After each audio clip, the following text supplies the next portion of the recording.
You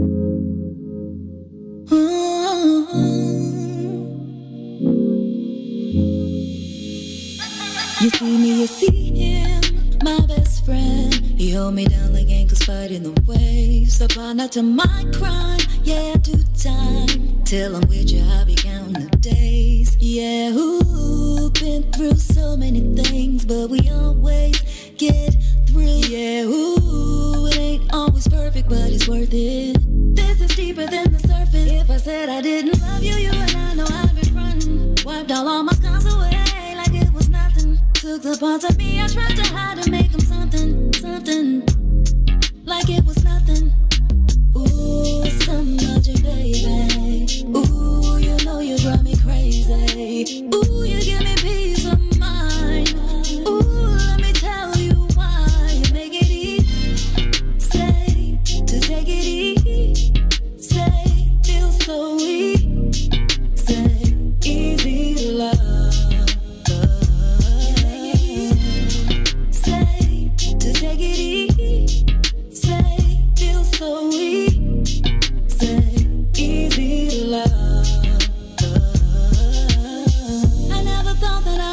To you, but now I don't think it's the time, I won't do it. I think it's cause the way you talk to me, know how to say it without making me feel little. You're gracious even when you pop off on me. When you get done, I got a little something to drop off on you. Because you earned it with the time you took to put it that way. You got me liking to get put in my place. I didn't love you, you and I know I've been frontin'. Wiped all my scars away like it was nothing. Took the parts of me I tried to hide and make them something, something. Like it was nothing. Ooh, some magic, baby. Ooh, you know you drive me crazy. Ooh, you give me peace of mind. Ooh, let me tell you why you make it easy. Say, to take it easy. Say, feel so easy. Say, easy love.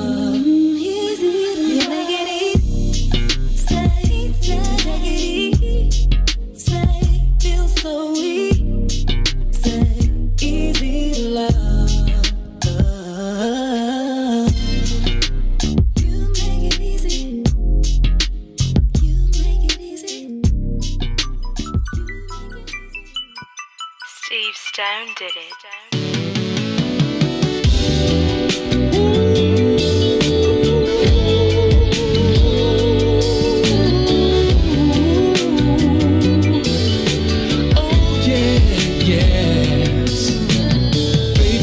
Tell me what's the deal, I need to know. Are we going too fast? Are we going too slow? There ain't nothing wrong with getting to know a little more. Why don't you come over so we can explore now? See, I wanna get to know you more tonight. And our bodies should be real close tonight. Yeah. You can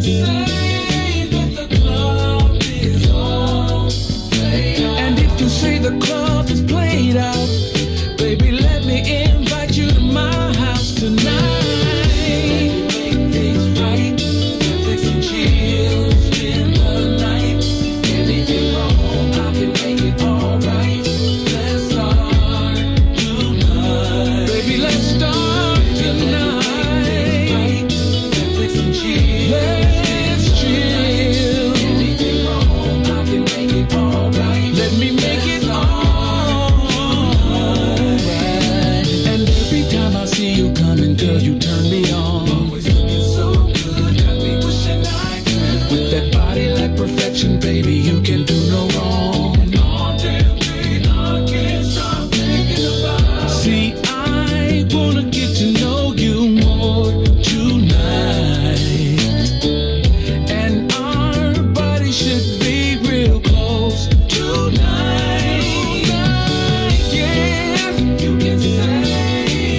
make it. Baby, let me make it.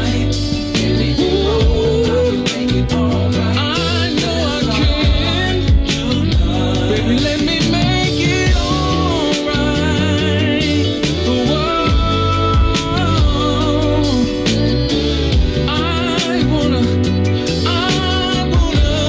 I just wanna rub you down. See, I just wanna make everything right for you. So baby, let me love you, and baby, let me sex you all night, yeah, all night. Everybody's talking about the all-new Sam Silk's Chicken and Fish. Place your order today for a delicious meal. The chicken and fish are fried to perfection, featuring a wide variety of catfish, perch, tilapia, whiting, and shrimp. Now it's your turn to see what everybody's talking about. It's the all-new Sam Silk's Chicken and Fish, Chicago's newest spot for delicious meals. Stop by at 2537 South Wabash in the South Loop, or get contactless delivery from DoorDash, Uber Eats, Grubhub, and Postmates. For more info, call 773-807-9010, 773-807-9010. Sam Silk's Chicken and Fish is open just in time for lunch, or take it to the house for a delicious dinner. It's Chicago's new spot for perfectly fried chicken and fish. Don't wait any longer. Try it today. Sam Silk's Chicken and Fish, 2537 South Wabash in the South Loop. Sam Silk's Chicken and Fish. Sissy's Taco Bar Pop-Up is back with more hours and more days. Check them out at their new pop-up location at The Woodlawn, located 1200 East 79th Street. Sissy's Taco Bar offers authentic street tacos infused with international soul. Now every Tuesday, Thursday, Friday, and Saturday at The Woodlawn from 12 p.m. to 7 p.m. New vegan tacos have been added to the menu too. Visit SissyTacoBar.com for more info. You are listening to the most dangerous show in the morning. This is What's in It for the Black People Radio. Maze Jackson. Maze Jackson, the most vociferous advocate for black people in the world. For Ruthie Moore, for Todd Stroger, I am the host of the Maze Jackson Show, asking every single day, what's in it for the black people? And if you don't like it, you can still tell them Maze said, Mayor Lightfoot, man, we ain't accepting that. We ain't accepting that. Let's go. Yeah. Let's get down to business and go ahead and address the facts, man. Lightfoot seems more lesbian than black. Rahm Emanuel's another case, he was just as tired. 50 closed schools left much to be desired. Police had Anjanette naked on that body cam. They suppressed the footage so it couldn't touch a lot of hands. Reminds me of that 16 shots in that cover-up. Both of them similar, so I went and dug it up. George Floyd killed, a lot of riots happened in the town. Southside burned and they wouldn't let them bridges down. Grandmother sick, need a prescription and plus a couple groceries. You gon' have to travel just to get it now. COVID-19 out here shutting all the business down. Not enough SBA loans to even give around. So many failed businesses that you could put them in the pile. If you don't survive the pandemic, it's gon' sit you down. We sing, dance, play ball, entertain, and crack jokes. Government infested black neighborhoods with crack smoke. System that milked us so bad, we got lactose. Still trying to find out what's in it for us black folks. We sing, dance, play ball, entertain, and crack jokes. Government infested black neighborhoods with crack smoke. System that milked us so bad, we got lactose. Still trying to find out what's in it for us black folks. Shout out to Willie Wilson, hope one day you get to send it. We need some different players in the game to handle business. Too many shady characters like Madigan and Blago. But when you really break it down, it's typical Chicago. City full of gangsters, it's what the land was built on. Same streets with hood legends, DNA get spilled on. Carjackers out here lurking, trying to get they steal on. Looking for a block to put them Hellcat wheels on. Let us give bogus appraisals a red line. Car crackers out here getting minimal fair time. And up to seal carry, I stay with the pipe. But Illinois gun laws giving minimal rights. Stay up on the swivel, make sure I'm moving tight. Check all of my mirrors when I pull up to the light. Pick my homie up from out of town, man, he caught a flight. He was hella nervous, told him, shorty, this a way of life. We sing, dance, play ball, entertain, and crack jokes. Government infested black neighborhoods with crack smoke. System that milked us so bad, we got lactose. Still trying to find out what's in it for us black folks. We sing, dance, play ball, entertain, and crack jokes. Government infested black neighborhoods with crack smoke. System that milked us so bad, we got lactose. Still trying to find out what's in it for us black folks.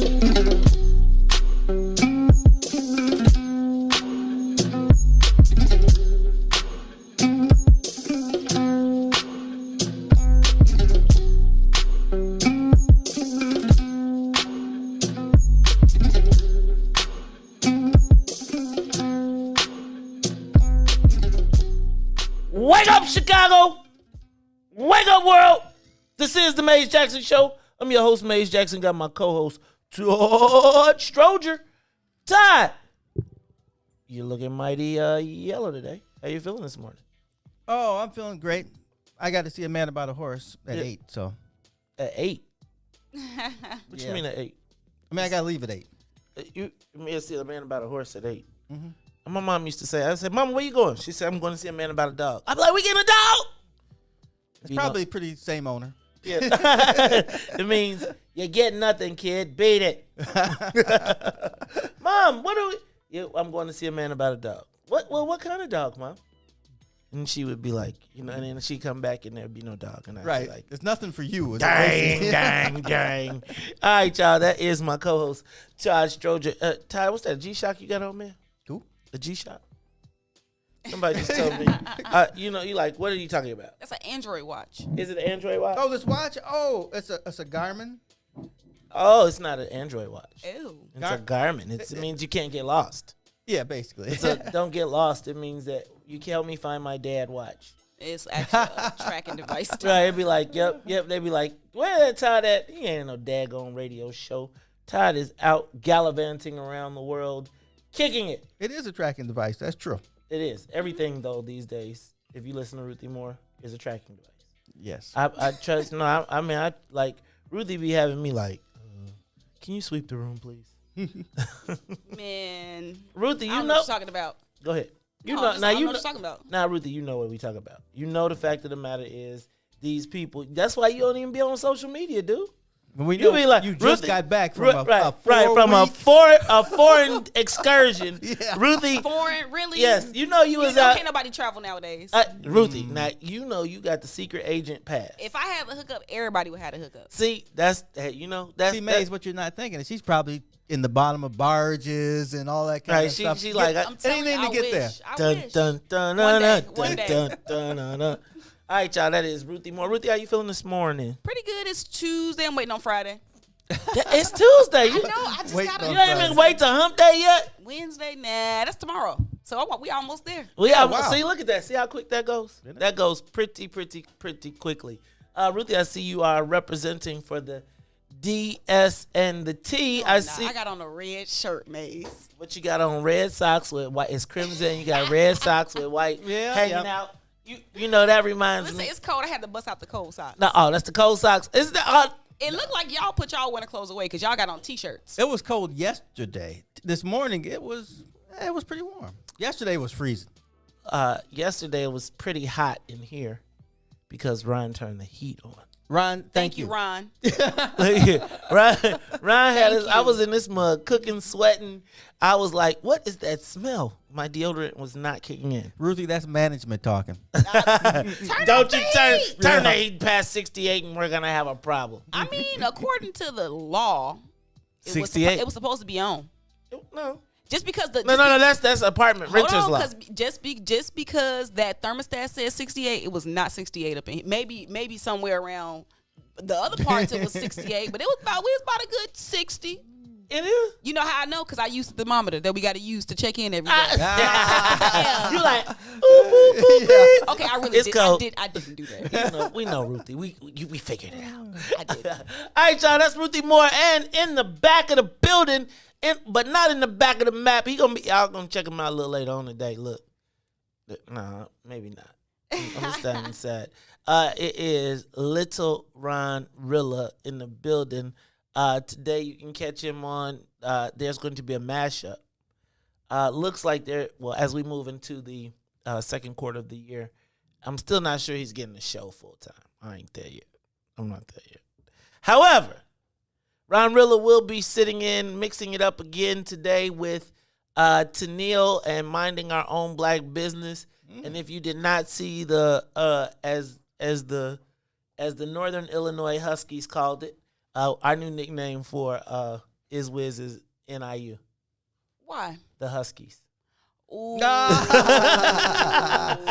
a good So one. when we say, Northern, NIU, it's the Huskies. The Huskies, they, they was in here yesterday, so, I have to as Sonia is out, who she'll be back next week now. She's staying out another week.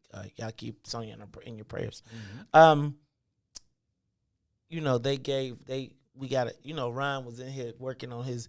When I told him I think you're gonna fill in again, he was like, "I got it. I'm gonna make me." Now, if I ask him to do anything back there while he working any other time, like, I can't do it. I can't. It's too much work. I got too much going on. Yesterday, while he was back there working, he came back out. He had a flyer, a promo. He was like, "So yeah, you said I could do a show. So here goes my flyer." I was like, who said you get a flyer? How you get a promo? So anyway, Lil Ron came out with the flyer with the promo. He had on I called it his SG Rose suit because he had on the all yellow sweatsuit with the blue shoes. Then the Huskies came in and they renamed it Ronald McDonald because he had on the yellow with the red backdrop with the, you know what I'm saying? But anyway, it's like I think got them. I said what I said, mugs. I'm trying to help the Huskies out with their sales. Oh, right. Okay. See what happened was they saw how the $100 holla. Ruthie, I don't know if you know about the $100 holla, but the $100 holla is you weren't here. You weren't here. So the $100 holla is she like I heard about it because she got spies. Oh, you know it. Right. So the $100 holla is a what's in it for the black people hoodie, a T-shirt, adjustable face mask, a pen, and a wristband.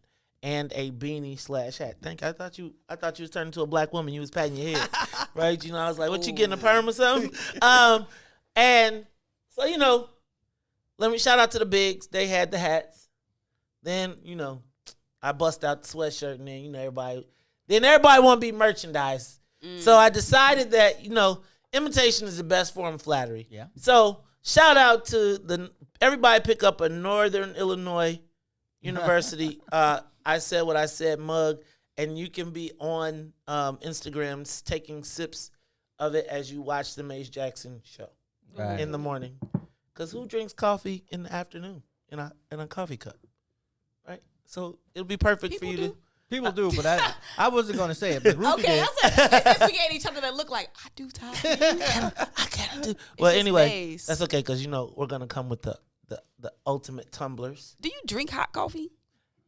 Only when forced or in Jamaica and there is rum to accompany it. Oh. That was specific. Yes. That's Rum in the coffee? Yes. Thus making it Jamaican coffee. Ah. And now, if I were in Ireland or if I was in Chicago, they'd call that a normal day of work for an Irishman. All right, y'all. It looks like we got everybody in the building. So let's do this thing. Since we got Ruthie, Todd, and Lil Ron in the building, we're going to get the soul plane up and away. Look at Lil Ron. Lil Ron is putting the after boosters on so I can't talk over the Jets. This is your pilot, Mace Jackson, trying to make sure that you are all strapped in and we are ready because we are up at 60,000 feet. Flying by with Minnesota. The Derek Chauvin trial began. And it began with the playing of the tape, and I just can't take it. That's a long time to cold-bloodedly murder someone. It is. It's a long time. It's just a long time, and I don't know if I want to.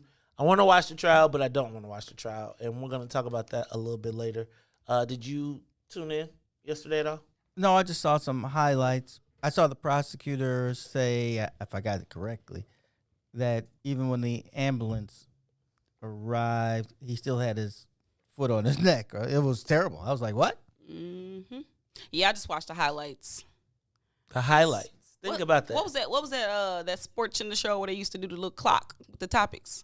Oh, around the clock. Yeah, that's kind of how the news is for me nowadays. Mm-hmm.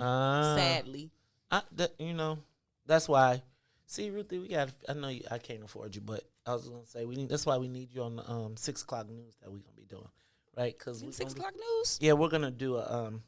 It's to me, it's so important that we create the programming that is necessary, and to me, there is no. I was thinking about I feel like I'll say this. I get more information, real time from say Crime Chaser. Mm-hmm. Than I do ABC 2, 5, 7, and 9. And my thought is And oftentimes his commentary is a little bit closer to what we need in describing the things. And I was just thinking, like, where do black people go to get their news? I mean, we look for the one, like, we're loyal to these stations because they got one black host or they got the community thing, etc. But could you imagine if you turned on the news at 6 o'clock and it could be the same stories but told from your perspective? And every time they show black people, they don't go find the one that didn't comb their hair and didn't, right? Like all the stuff. And I'm not tripping on, let me say this. I think that there is a deliberate portrayal of us in the news, particularly in certain situations. I don't care what block you're on. There is an intelligent, well-spoken someone. Now, all the time, it ain't got to be. It could be real time who's on the spot and on the scene. But I often feel like people choose who they put on the news to shape a narrative about a situation or a scenario, so it makes you have less compassion as you see these stories. So yeah, let's find somebody who's going to have a hard time communicating this. Hey, you, right? Yeah. What up, folks? Hey, did you see? Right, and it's like, yo, that's not. So I think it's important, and you know, I got to figure out. We gotta package the Ruthiness, because I think that it's gotta also have some this millennial, because you know I'm kind of old fogey-ish. Kinda. You know what? And on that note, we're gonna move on to the feds charge. Did you, Todd? This sounds like a name you know. Rudy Acosta. You know Rudy? Rudy Acosta was an aide for Senator Sandoval, also a top aide for Ed Burke. He was inherited from Ambrosio Madrano when things went haywire, and he was the ultimate fix-it guy, 70 years old. His son is alleged to be a reputed drug kingpin. Yeah. We saw them caught up in the scandal out in Summit, Illinois, which in my estimation was the linchpin to the whole Burke Federal beyond the Burger King. It was really what started the whole Western suburbs thing. No, that's kind of like outside of my realm. Okay. Well, the thing is, he's being prosecuted for lying to the feds. Ooh. Which They will is get you a for that. signal, right? Like everybody. So like Rudy Acosta, he was working with the feds, so they got him. But clearly it seems like they got him, and he was like, you got me. Hey, Ed Burke. If you can't see me, I'm winking. Right? And so apparently he was doing the double agent thing. And I think, you know, I feel like there's guys like him like Burke has guys like him that are going down with the ship. He's going to plead guilty. He's like, yep, I lied. Take me away. You're guilty. He right, I'm guilty. I ain't got to scream and whistle and do all the stuff. And so I think it's just interesting to see, because as this Madigan thing unfolds, I think there is you know how we always believe that people believe in undying loyalty, right? No, you believe that. Well, I don't. No, but I mean, you know how we say, like, nobody from the Madigan camp will kind of, you know, besides Mike McLean or something along those lines. Mm-hmm. I think Rudy Acosta is probably the epitome of the keep your mouth shut guy. Uh-huh. But I think if you're 50, that's one thing if you're 70, right? And dude says, I got you for the rest of your life and your family, plus your son's a drug dealer, and so I kept you straight during all that time, so you've helped me. It's another thing to say that to a 50-year-old with somebody who's going to college, right? So I just be thinking about all the other people who right now are thinking about, you know what, I'm going to be a company man, I'm going to stand up. They was like, okay, we finna hit you with this 5-year, take this 5-year piece. And if you are 50, you thinking, man, I was just looking at some pictures of my son and what's happened in 8 years. So can you imagine what happens from 13 to 18? Like that kid goes, I remember. or 14 to 19, because then they go to college and you miss all the good stuff. And so just think about why this happened. But it also makes me think that they may not have as much on Madigan, and they're trying to, like the other theory, they're forcing people trying to make examples, and they're trying to get stuff out. I told you. Every You day, just don't though. believe me. No, but I still think that the feds told him, hey, man, take this walk. right? Like before you really want us to stop, or let's not say stop, but I feel like he took a walk. I think no. I mean, not no. You're wrong because I don't know. But I think that his lawyers probably said That's not helping you. Oh, go ahead. no. They said to him, "There's going to be a lot of fighting. You probably want to put your eyesight on this instead of anything else right now, Oh, okay. because you can't lose the fight. I mean, you lose the fight, you never see your family again." Right. Okay. Man. I love it. Do they got money? That's because you ain't got children. Do they got money? Man, these people without children. Ooh. No. Do they have money? Yes. Okay then. So you go do your time, sit out, your family good. No, I'm talking about Madigan. Not the rest of them. Madigan too. See, They got money. That's the difference. No. You obviously, well, I haven't been locked up, but I have felt like my freedom was taken. And Did you have money though? no. Okay then. That's my point. They got money. Like I think what Ruthie is saying is you do your time and you come home to you do the Everdoliac. Everdoliac be like, I got a you zoo. can say that when you're 30 something, 40 something, maybe even 50 something, but when you're 70 something, you gotta be thinking, will I make it back? Right. George Ryan did. He did. Look at some motivation. Yeah, I'm saying. Yeah, I mean, you can see the light. You're like, oh man, that light's getting closer. Hey, to everybody who said I don't let Todd finish the sentence, see how I did that right there? See how I did that? Oh my God! I just wish, is it Janice? Yeah, he just won't let him finish. Thank you. God, just let him finish a sentence. I mean, there's plenty of things for you to tune into. No, do your thing. Y'all be over. People be waking up to come on the Maze Jackson page to be hateful. I be like, why y'all doing that? You were not being hateful. I felt a lot of love. I don't know what's going on in Okay. Maze. See? Perception. Ah. More? Ah. I'm trying to let you complete your sentence. All right, y'all. Let me see what else I got on this list. Did you see the mayor was over at the Chicago Federation of Labor announcing that they now are going to have special locations for labor. I saw the labor people talking. I missed her. I didn't know she was there. She was probably trying to duck all of the questions about, as she was having another special place for special vaccinations. I mean, I was just like, I got you and I feel you. It's just kind of crazy. No, okay, I'm not going to say it's crazy. But in the midst... it was innovative. It's not innovative. It's innovative. I didn't mean to interrupt this sentence. I was No. You know, that's why we saying Nations people go, so we can hire people from Bolingbrook to do our work. Well, get them to hire you, sir. I'm not from Bolingbrook. Well, then hire me, sir. I like it this way. Okay, I got you. But so I thought it was innovative because we're such a big labor town. One of the things that caught me off guard was that Bob Ryder, the head of Chicago Federation of Labor, said that 2/3 of their membership is black and brown. Really?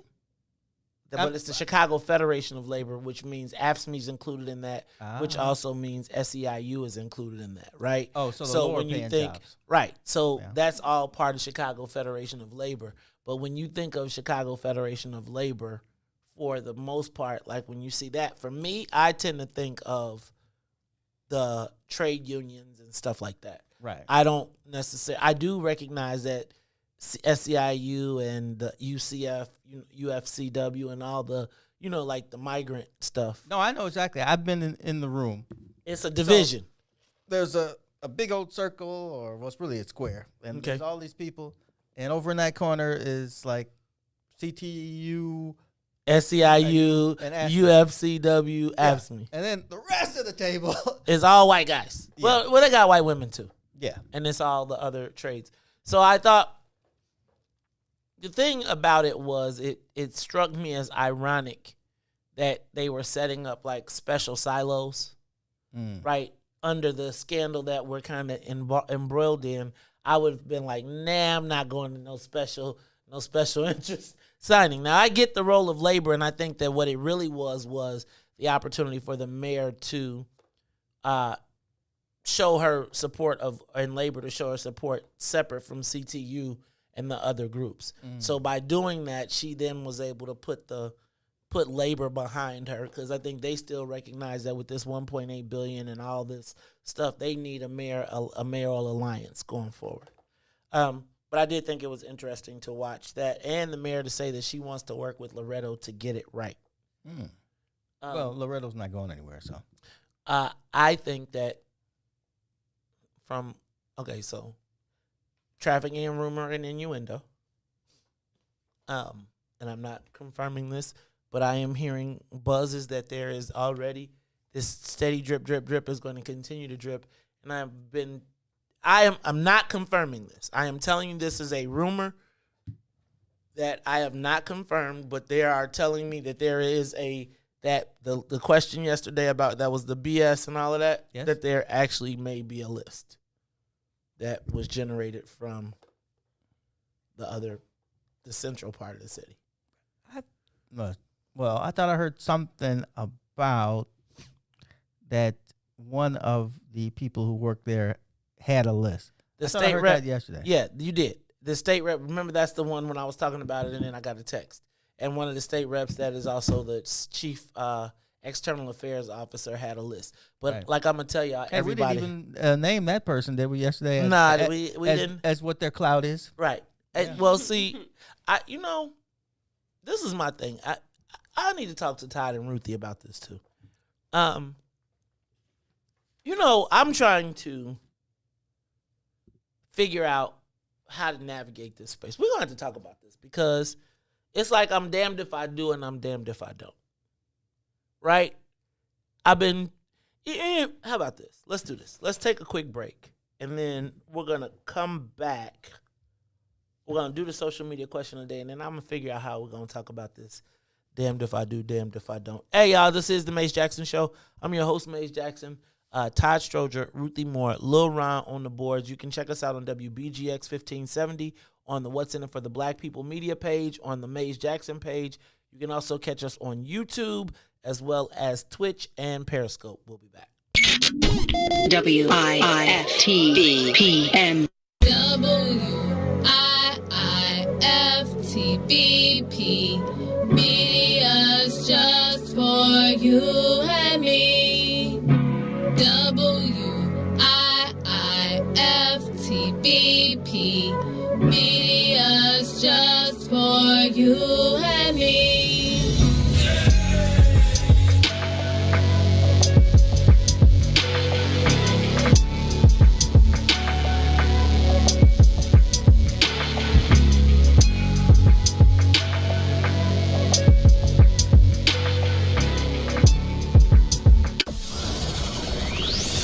Shop at Black-owned and operated Solo Beauty, where you are appreciated and respected.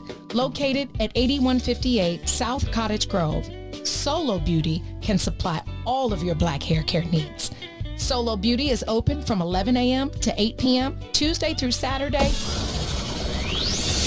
The Chicago Legal Network is the collaboration of attorneys that concentrate in many areas of the law most needed in Chicago neighborhoods. The CLN lawyers focus on personal injury, criminal defense, and other issues. The CLN lawyers all average over 20 years of legal experience and are dedicated to helping the Chicago community. The Chicago Legal Network is committed to developing black lawyers through mentorship and co-representation. So if you were injured in a car accident, slip and fall, or injured on the job, or you need assistance with criminal defense, including driving violations and DUI, check out ChicagoLegalNetwork.com for more information or call 773-912-3545. 773-912-3545. Yeah, man. Ideas, man. Ideas. You don't have to find me. I'm walking right behind me. So clear to see that you wanna be free. You don't have to find me. I'm walking right behind thee. It's so clear. clear to see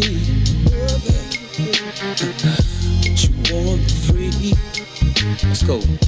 Standing my ground, I can't mess around now. It's like my time is in a bottle,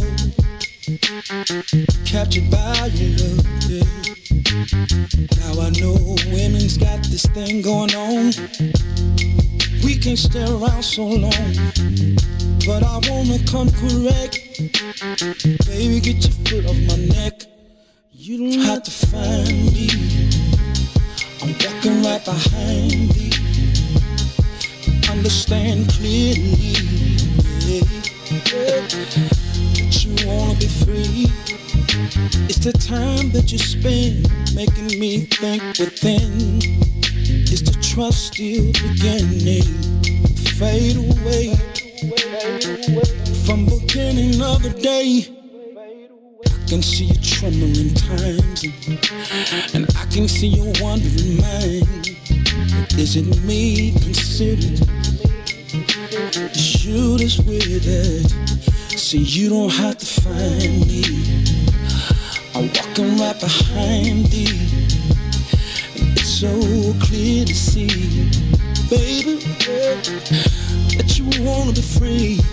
You don't have to find me, I'm walking right behind thee. It's so clear to see, that you wanna be free, yeah. I'm just trying to be the best I can. You can call me the troubling man. Matter of fact, I'm from the side of the street. Baby girl, you're calling on me at the time that I feel your presence around me. Something that I can't let go. It's your time and everything around me there. I just wanna hold on, but you don't have to find me. I'm walking right behind me. It's so clear to see that you wanna be free. You are listening to the Maze Jackson Show. I'm your host, Maze Jackson. Got my co-host, Todd Stroger. Bless you. God bless you. Ruthie Moore with the comic relief. Lil Ron in the building. Hey, y'all, this is all of us. We are here. Shout out to, what's that? Slick and Maurice Mahan. You don't have to find me. Stalker song of the century, but it is dope. Really? Yeah. Like, look, Ruthie is like, let me analyze it. Like, this gonna get canceled. Don't tell her she gonna cancel. I mean, people, the den has been uncomfortable with it. Really? We just like it because it's a smooth groove. Just you don't listen have to the lyrics. Me. Wow, that's the only part I've actually paid attention Right, to. I don't even know the words like that for it to know. I just knew y'all called it. I just saw it in the comments, so I'd be like, y'all don't listen to the lyrics? No, I don't. I generally do, but this one I didn't think about. Next time it come on, listen. Yeah. Uh-oh. Look, Ryan, like, that's my theme song. Stop it. I never listened to the lyrics either. All right. Are y'all serious? No, I just be like, you don't have to find me. Right, I'm like, that's a nice slow song. I'm walking right behind thee. Uh-oh. I can see it on my slow It's song so tape. clear to see Cassette. that you want to be free. You have listened to it. Some hidden messages in there. Now, as I was listening to, I just sang the song. You don't have to find me. I'm walking right behind thee. I think it's a metaphor though, right? Right. It's so clear to see a metaphor that you want to be free. That's what I'm saying. Like that little part about that you want to be free. And you don't have to find me. I want to be free. Stop following me, no. That'd make a good video. Yeah, right. Like it'd be like Orange Juice Jones. Yeah. I saw you and him walking in the rain. You don't know that? Mm-mm. Oh wow. My God. Sing it again. Okay, wait. Okay, we can have to try. Look, find Orange Juice Jones walking in the rain, and you're going to have to play that, and we're going to have to take a chance. Orange Juice I Jones. feel like that's pretty old. I don't feel like they're going to snag us for that one. But you need to... Wait. Ruthie, you've never heard Orange Juice Jones? I don't think so. I saw you and him walking in the rain. Maybe I think We the were walking in the holding rain part. hands and you know what? But everybody was walking Get in it? the rain. I want you to get. Hold on. I want you to get it to right before. I want to get a walking in the rain. Then I want to be. Hold on. You alley cat. Hey, baby. How you doing? Come on in. You got that? Get to it, Ron? Because Ruthie, you gotta hear this. This is classic. Orange Juice Jones. Oh man, you ever heard the phrase? 1986 or something. You ever heard the phrase? I'm a squirrel. I'm just a squirrel trying to get a nut. Yes, all the time. Okay. You ever heard cornflakes without the milk? No. Listen, Ron, you letting it play too long. You got to get further into it. Get to the end, closer to the end. It's you gonna hear it. No, you done went to Africa Bambaataa when he starts to rap. From my window pane,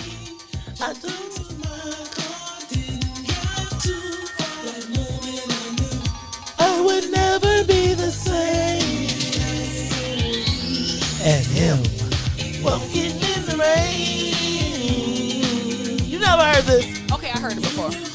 Nah, okay, so we gotta play my part though. Now you gotta get the y'all know no much. Y'all know you remember the part? Here goes. I think this is right here. Is it close to the end, Ron? Is this disco? No. Keep going. Now close your mouth. Okay, back up just a little bit. Back up a little bit. Yeah. Hey, baby, how you doing? Come on in here. Come on. Got some hot chocolate on the stove waiting for you. Listen, first things first. Let me hang up that coat. Yeah. How's your day today? Did you miss me? You did. Yeah, I missed you too. I missed you so much. I followed you today. That's right. Now close your mouth, because you cold busted. That's right. Now sit down. Sit down here. Sit down here. So upset with you. Don't know what to do. My first impulse was to run up on you. Pull up the Rambo. Pull out the jammy. Fat bass both of you. I ain't want to mess up this $3,700 Lynx coat. So instead, I chill. That's right. Chill. Then I went to the bank. Took out every dime. And then I went and canceled all those credit cards. Yeah. All your charge counts. Yeah. I stuck you up for every piece of jewelry I ever bought you. Yeah, that's right. Everything. Get fly with me. No, don't go look in that closet. Because you ain't got nothing. Everything you came here with is packed up and waiting for you in the guest room. That's right. What was you thinking about? Huh? What were you trying to prove? Huh? This was the juice. Juice! You know, I gave you silk suits, Gucci handbags, blue diamonds. I gave you things I couldn't even pronounce. Now I can't give you nothing but advice. You still young. That's right, you still young. I hope you learn a valuable lesson from all this. You know? You're gonna find somebody like me one of these days. Until then, you know what you gotta do? You gotta get on out of here with that alley cat coat wearing, hush puppy shoe wearing, crumb cake I saw you in. Cause you dismissed. That's right. Dismissed. Silly rabbit tricks are made for kids. Did you know that? You without me like cornflake without the milk. It's my world. Just a squirrel trying to get a nut. Now get on out of here. That coat.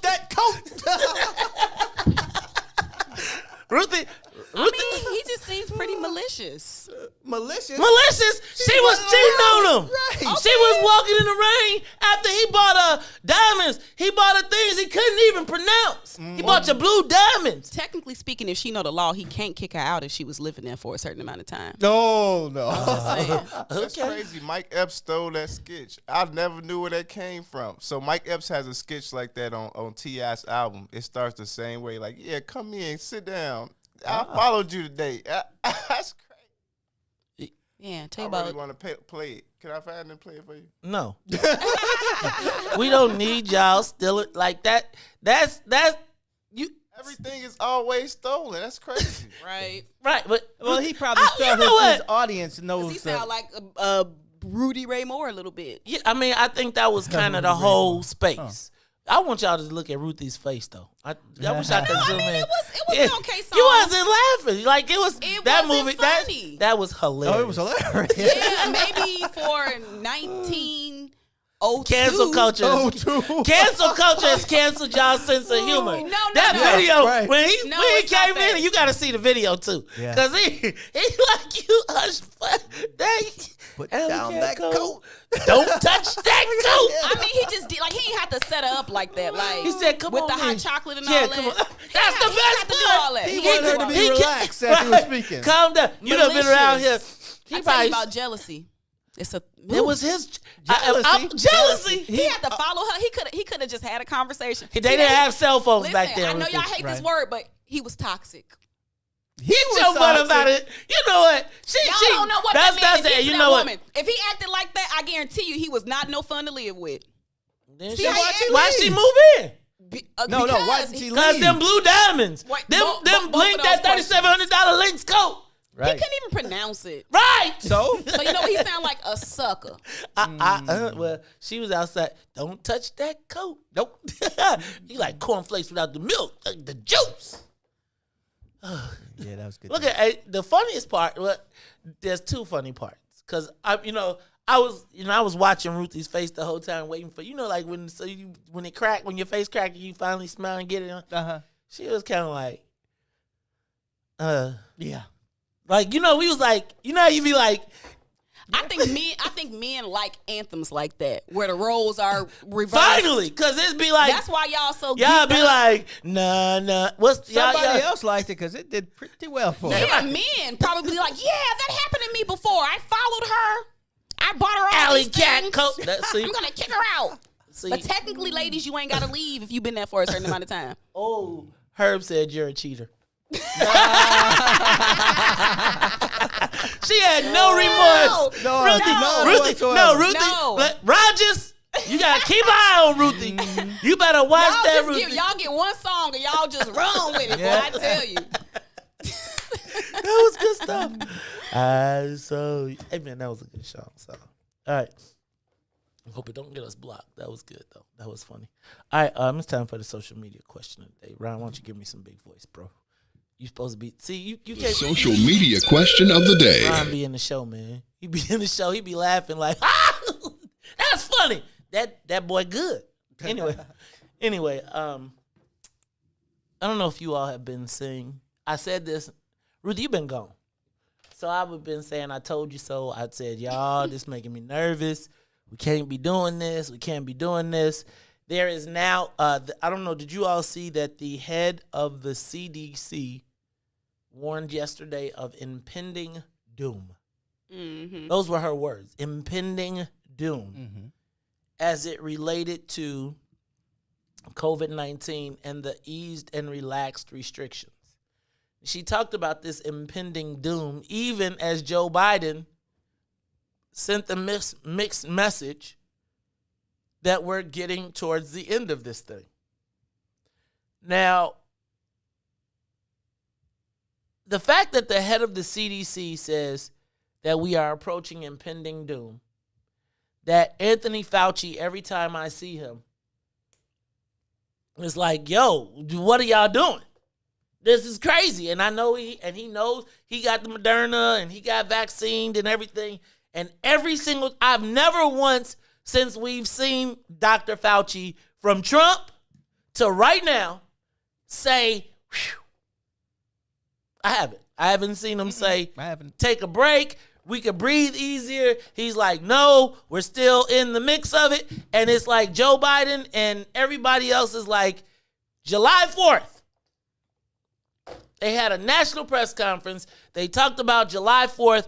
Everywhere we go, we are talking about unwinding restrictions. Even as the elected officials are talking, the mayor was talking about the spike that was happening. They said that we're looking at a fourth spike right now.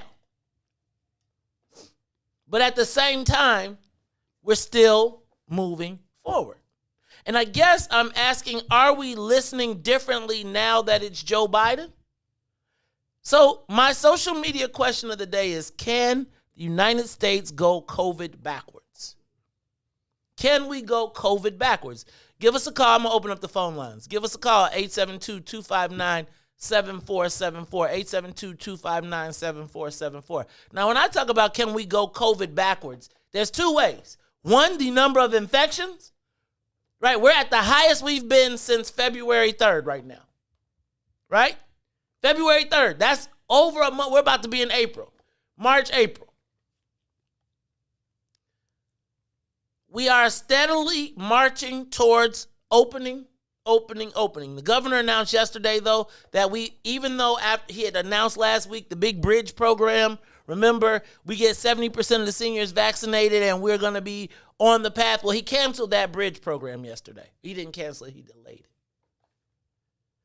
And I am asking, can the United States go backwards? Are we too far open? And is Joe Biden's presidency hinged on this delivery of the vaccine? And have we made it so, I don't even think he can go backwards. Because if he goes backwards, it seems to me that it would be marked as a failure, no matter how many people start to die. Do you think that America can go COVID backwards? I'll start with you, Todd, and then I'm going to throw the mic to Ruthie. In the meantime, I'm going to open up the phones. So, Todd, can the United States go COVID backwards in your opinion? Well, nothing has changed in the last year and a half or whatever it's been. We still are ruled through the states. So, trying to, and even through that, there's not complete compliance. People have been pushing back on masks since the governors have been saying it, and then some governors just were like, "You do whatever you want." So I think from the president's point of view, he is trying to say we are going to get these vaccinations out and see how many people we can get vaccinated. But from the CDC's point of view, they have to stress, because this is their job, they have to stress that there's more to this, and that even if we are getting vaccinated, we still have to use the same protocols we used before to make sure that we don't spread the disease even more. But you know what it is that there is a push, and there's probably, just human nature, that you have to get out at some point, or people start killing each other. So they realize, I think even the CDC realizes that their people are not going to behave the same way they behaved 5 months ago. Okay, what about Illinois then? And I'll move it to Illinois. Because again, I think the same thing. I'll give you the states have their own. But I would say that Joe Biden kicked it off with the July 4th. We could be back to family barbecues. I really think cool. Right? Now, that sounds cool, but it sent the signal as though the light at the end of the tunnel is here. Well, you have to realize that there is a light at the end of the tunnel. It's not in July. If you think that there's a fire waiting for you when you get to the light, you walk into the fire and you burn up, then your behavior will be different. But if you think the light is salvation, then you... Is it salvation when you realize that it's not? What do you do? Everyone needs hope. If you think that this isn't going to work, then you won't participate. The president's job is to promote hope, in my opinion. Obama. Okay. So it's a reoccurring theme across to be inspired and across centuries. Okay. So then my question becomes, how many people have to die locally? See, we just saw last week the mayor released a plan to do summer events and festivals, right? We saw that they are like, they're going to open up the ballpark sporting events. They increase the amount of people that could go to the restaurants. Again, I feel like they're sending all of these mixed signals. And now that the number is spiking again, right? Every day even as they're opening up, and now we see new words. We can control this with targeted, right? Because the mayor can now not go back and close the city up. She can't do it. It's like, I think they have opened the floodgates for people, and I just want to know how many people have to die, or will we just start saying, will they just stop announcing the death counts? Right? Because do you think, Ruthie, that they can go back, they can put the genie back in the bottle and say, okay, you know what, we made a mistake, we let it get out of hand, and now y'all got to go back in the house? No. I think what is happening is just the goalposts kind of just keep getting moved a little bit. And I think with the CDC, it's one of those, it's like the tactic where it's called like, I think it's called like under deliver your promise or whatever. Under deliver, Like- under promise and over deliver. Yeah, so if I know I'm going to be 10 minutes late, I'm going to tell you 20. So when I get there in 10, you're going to be like, oh, okay, actually you on time. So I think that's what the CDC is doing. It's the opposite approach to Trump. Because remember, Trump said, okay, nobody's going to die. And then like a bunch of people died. So it's like, okay, if we just tell y'all that a whole bunch of, it's going to be, what was the quote? The impending, what did she say? Calamity? Impending doom. Impending doom, right? And if we just get a little bit of doom, we like, whew, she was right. And Ruthie for the win. Let's do this. No, but I do think she couched it more of if we continue this path, it's impending doom. What path? What path? What path? What is this path? What path? Because what's the path? Obviously, you have seen what happened in Florida in spring break. I'm watching what's happening in Illinois. But what path? That's what I'm saying. They keep moving the goalposts. The path keep winding. So there is no actual formula, and so everybody just a little willy nilly. No. That's not true. There is a formula, but the CDC doesn't control who gets to that's decide. not a formula. So what formula is Illinois using? That's experiments. Is Illinois using a formula?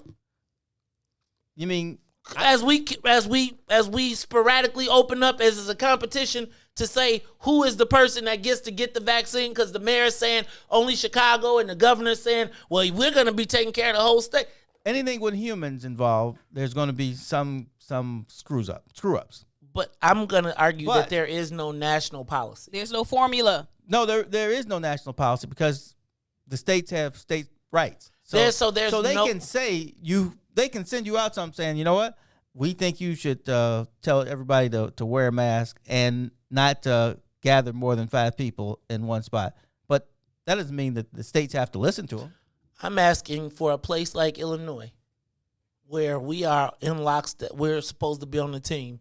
Are we following the guidance that the national or the nation has given us? I would argue no. I would argue that now the virus is now political, which is why It's been political. I agree with that. And now people are just more comfortable. They're more comfortable now since Trump gone. Because remember, Trump was a huge barrier to all this and what Trump did and what Trump ain't doing. And now that Trump is gone and Biden is in, everybody want to act like everything is okay and we about to open up all these places. And my thing is once everything is now hinged upon this vaccine, it's shots in the arm. We ain't even talking about the effectiveness. No, I ain't gonna go down that rabbit hole. But it's shots in arm. So the more shots we can get in the arms, I feel like that's the more comfortable local governments feel in opening up and getting business back going. And so once you do that, you can't go back. Do y'all remember when they first shut everything down and then they started shutting things down again? They never shut it back down the same way because they knew they was going to have to pay them people. So now it's just suggestions. And so all of that is going to be hinged back onto the business owners to deal with the liability of these suggestions. And you know people going to open up because people need revenue. So it's suggestions. So that's why I say it ain't no formula. All this is some experimental suggestions. And that's not actually how that works. You can have a formula and you can say, here's the formula. You should actually do this. But if people don't do it, that doesn't mean there's no formula. What is Illinois? That's an experiment then, Todd. That's not an experiment. That Todd, means, it's an experiment. No. Experiment means we don't know what we want to do. We're going to try and see what happens, then we'll write it down. You just basically said. No, what we know is.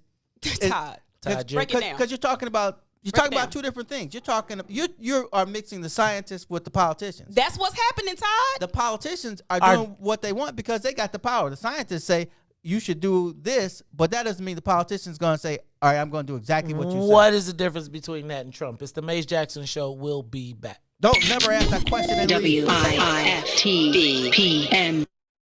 Introducing your trusted source for high-quality Black emojis, better known as Blackmoji. We believe Black is beautiful, and that beauty should be reflected in the digital market.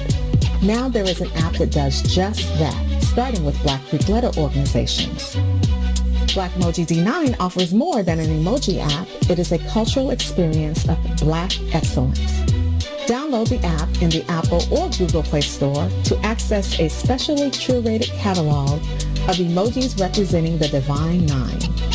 Use the emojis to celebrate Black Youth events, acknowledge current events, support social causes, and learn about esteemed Black Youth members who blaze the trail of Black history. A portion of every subscription goes toward a scholarship fund specifically for members of Black Youth-led organizations to help keep the legacy alive. Download the Blackmoji app today.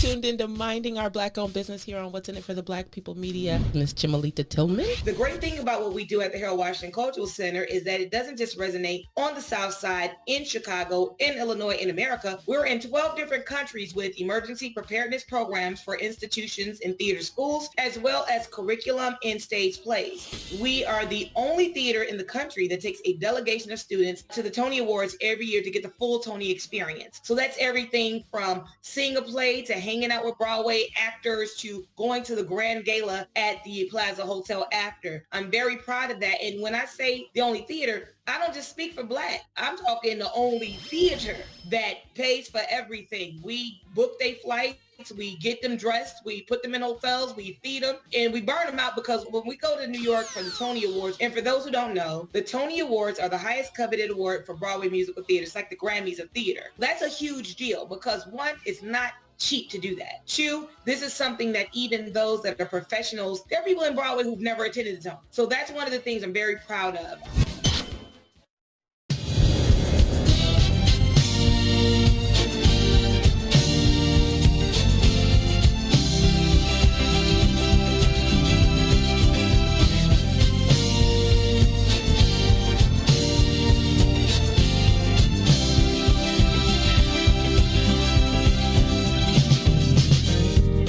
What about my love?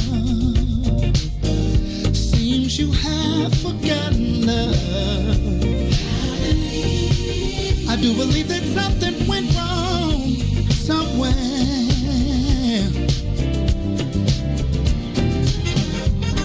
What about my feelings? Do they mean anything at all? You got me so in love, I'm too blind to see.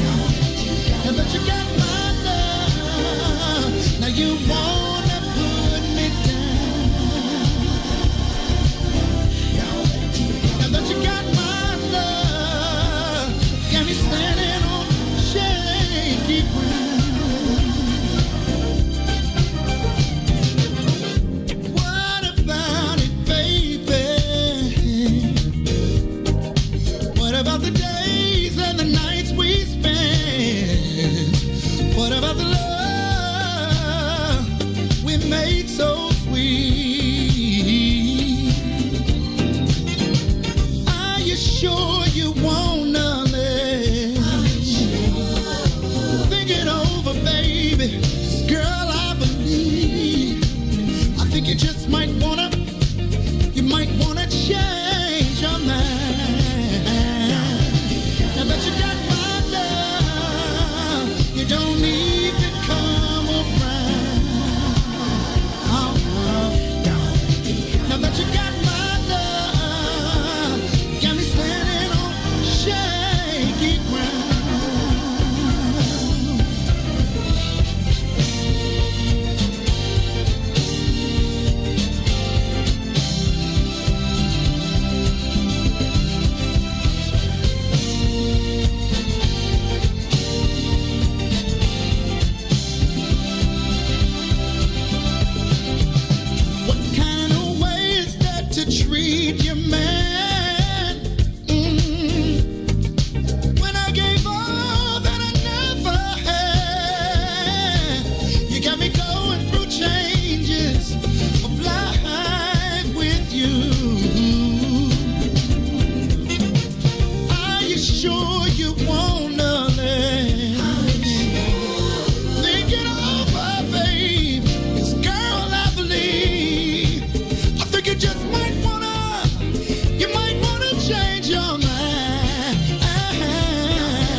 Put your hands together. Put your hands together.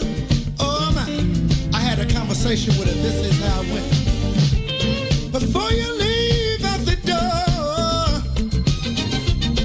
Before you leave out the door. Baby, won't you change your mind? Oh, Lord have mercy.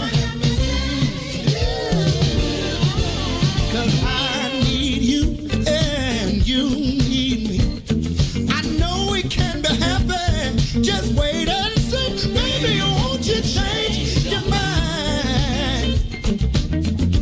I'll do better if you change your mind.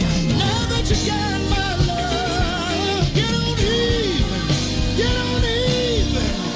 come around. Now that you got my love, got me standing on, shaking. You got my love. You don't even come around. Now that you got my love, you got me standing on shaky ground.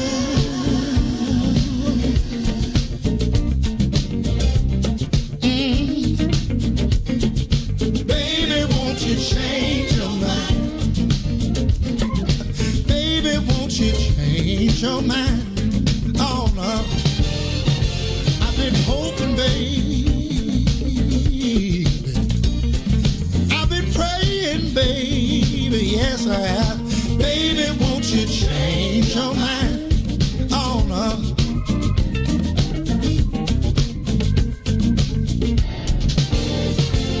I've been hoping, baby.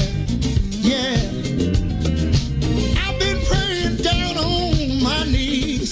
Praying that you change your mind. Oh, Lord have mercy.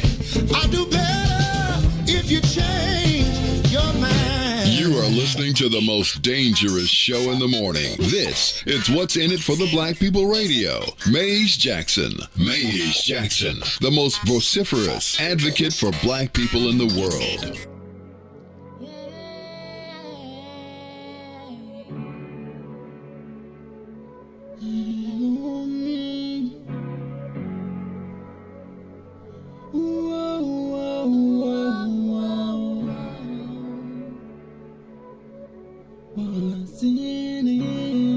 What's in it for the black people? Cause economically we are not equal. Waking up to lies, can't doze no more. I told y'all, yeah, this is a dangerous show. Don't go to church if you ain't trying to help us. Don't even try to be around and can't protect us. We see the lies, not other politicians. We need money and no symbolism. It's Mays and Sonia and Ruthie and Todd explaining how we all come from God, giving us tools to beat the odds. If we're united, our movement gon' stop. If they ain't tryna help us, they ain't tryna do nothing. We gotta do something, we gotta stop running. It's time to confront the problem. Really, you expect your oppressed to solve on. What's in it for the black people? All the lies we heard before. Time to pay attention. You gotta do more than listen. Make some action with it on the count of three. Wake up, Chicago! Wake up, world! This is the Mays Jackson Show. I'm your host, Mays Jackson. Got my co-host, Todd. Don't you say hi, you, Stroger. I got my girl Ruthie Moore in the building, as well as Lil Ron. Now y'all check out Lil Ron today on Keeping It Realer. You may have seen the promotional flyer. He said he got a mind like Pop. What? Then he said, "What like Jay? What you say? What Lil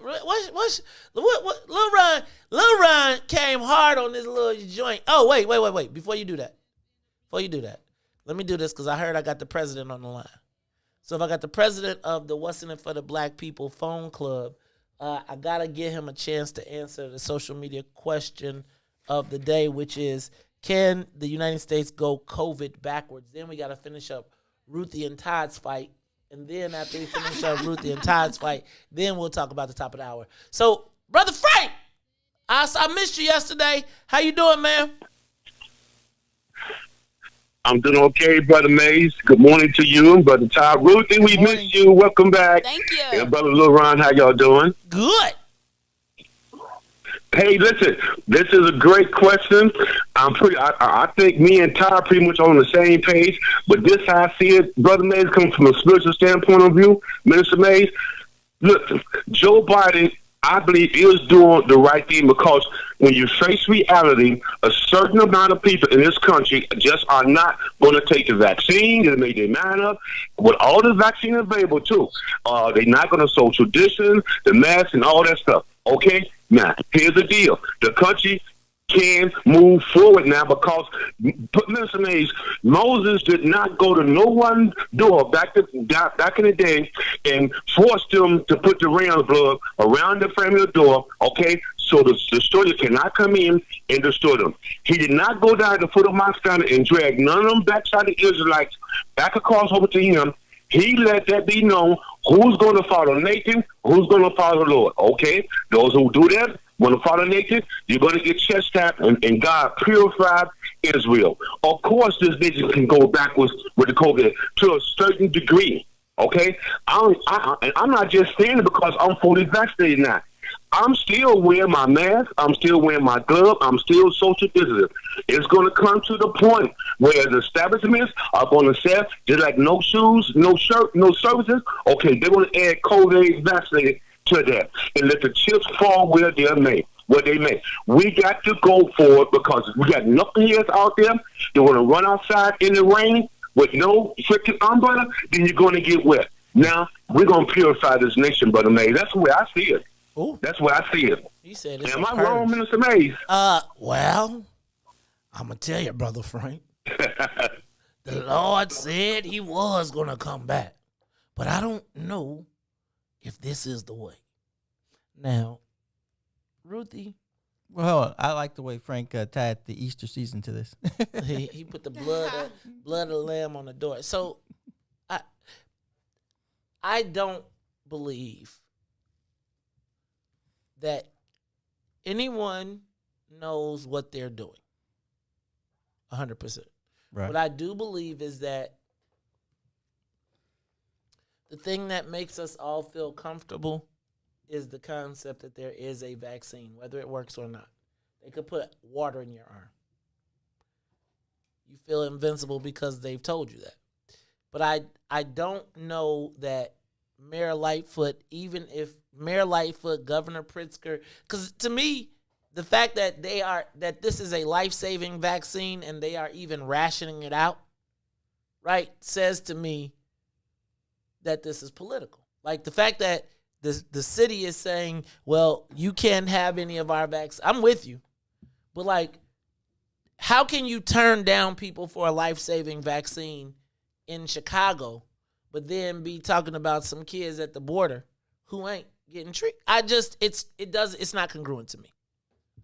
And so I just feel like where we're talking about this scenario, I don't think we can go back no matter how many people can get COVID.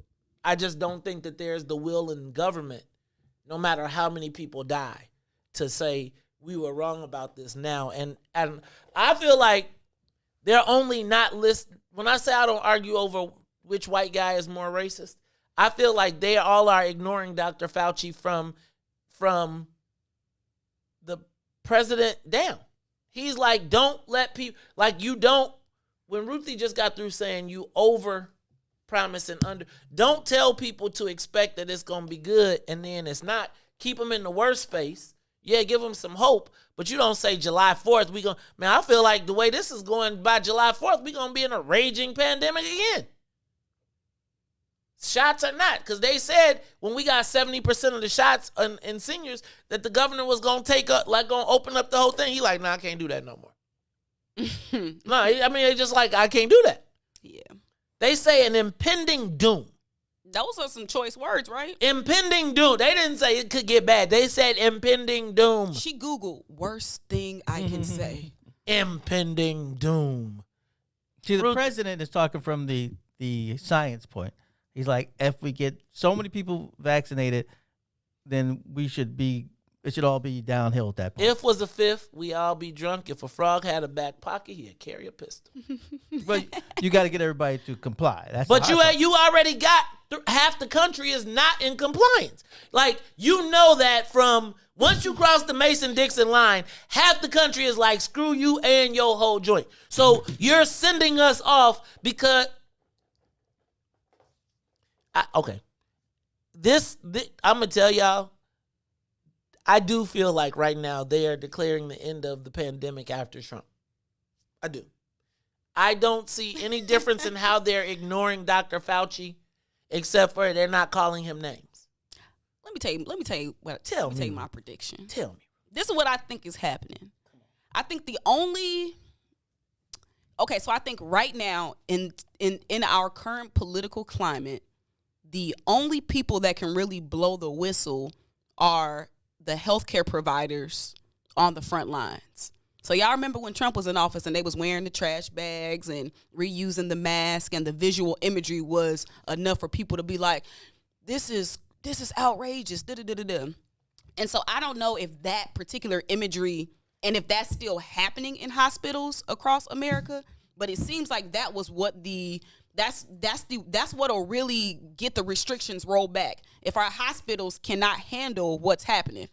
So I think if the media imagery is not focused on, these overburdened hospitals and then we just gonna keep on opening stuff up. Can I tell you one of the favorite things I miss? And I'd be like, what is the I mean, think about it. Remember, at first it was about the occupancy rates. And if the emergency occupancy rates are this, they had a rolling clock of the percentages. Now, what's going on in the hospitals? Are there enough N95s to go around? Like, what's happening in the hospital? That's what I'm saying. So everything that's got a part fixed. of it. The disease's job, the virus's job was to get rid of Trump. They would, No, Trump's job was to get rid of Trump. If you're going to start talking about his response is one of the reasons he's gone. I got you. I don't debate that. But I think that when I said they were marketing the disease, the virus was a campaign tool. No? No. Capitalism has caught up with the virus. Oh, Lord. Think about it. Now it's all about. Are you trying to join the Izwiz show?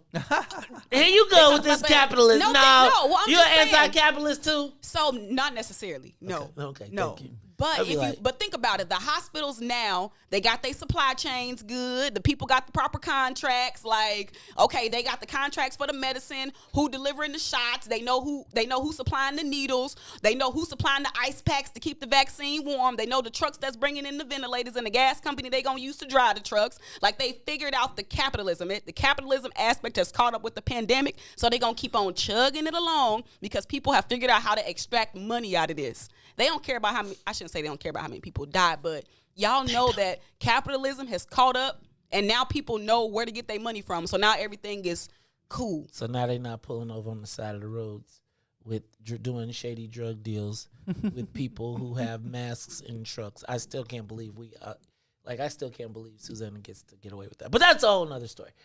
Ruthie. By George, I think she's caught it. By George. Capitalism. See, that's why you got to be a capitalist pig, man. Mostly so you can understand. Dang. If nothing else, to study capitalism, you ain't got to be a capitalist, but at least you better study I don't necessarily define myself as a capitalist because I choose people over capital. Like if it comes down to it. Or would you use the capital to help people? You couldn't justify getting capital and using it to help your people. It depends, because most of the time, once you get that capital, you be like, "Ooh, let me move." And then white people be like, "You still in there? You thought you was moving over here?" Yeah. Okay. So Todd, did you have a rebuttal? And even though Janice, I'm gonna wait. Todd, stop. You just asked me if I had a rebuttal. Wait, Todd. I'm gonna let you rebut, but I need to make sure that Janice is clear that we're letting Todd say his complete sentence. Go ahead, Todd. No, I was just gonna inform Ruthie that I'm pretty sure there's some people with $1 million that live close to me. I mean, I could walk to their house, and I can't walk far anymore. You finished? So basically, you don't gotta move. I just gotta come to your block. No, not that close. I can walk a little further than that. Dang, Ruthie, I ain't that old. I'm a good neighbor. Have you, like State Farm? Have you read The Millionaire Next Door? Mm-mm. You should read that because I think it might Mm-hmm. give you some. I'm not gonna say it's gonna change your perspective, but it might give you some insight as to that concept. I mean, I was just, again, I think about the times, like when you look at it, how many black people, even quote unquote successful black people, live within proximity of black people. And I would argue that it's not that they realistically, black folks don't just get to escape the hood. I know we love to say that narrative, but like realistically, you escape and you move to Bolingbrook, there's still black people there, right? You move to Woodridge, there's still black people there. You move to wherever you go, and usually when black people up and go, other black people are up and going to that place too. So it used to be like, okay, well, you left Chatham to go to South Holland. Well, look at South Holland.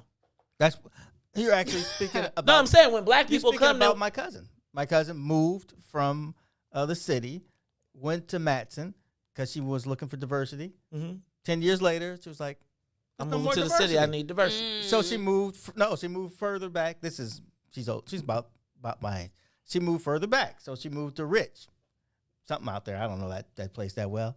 10 years later, that diversity's gone too. It's all the same. Everybody looks the same. You as black folks, you don't ever really get to escape black people. Like, I mean, like, yeah, you talking about athletes, maybe. You talking about the uber wealthy, but that's not necessarily because you black. That's just dang near security, right? And what you can afford.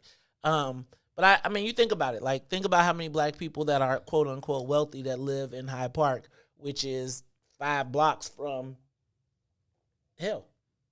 Not hell, but you know. So I don't think it's as common. Usually, if a black person can attain it, then more black people are attaining it. And if it was exclusively white, once black folks get there, they don't want to be. They trying to stay in their exclusively white environment. Let us move on.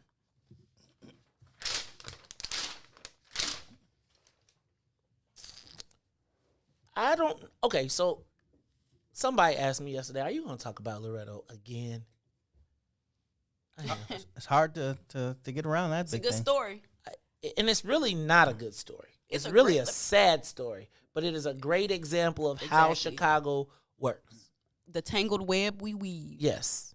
I think I'm going to do a short jaunt down the road of Loretto Hospital, and then we're going to talk about what to do with this $1.8 billion that the city is about to get.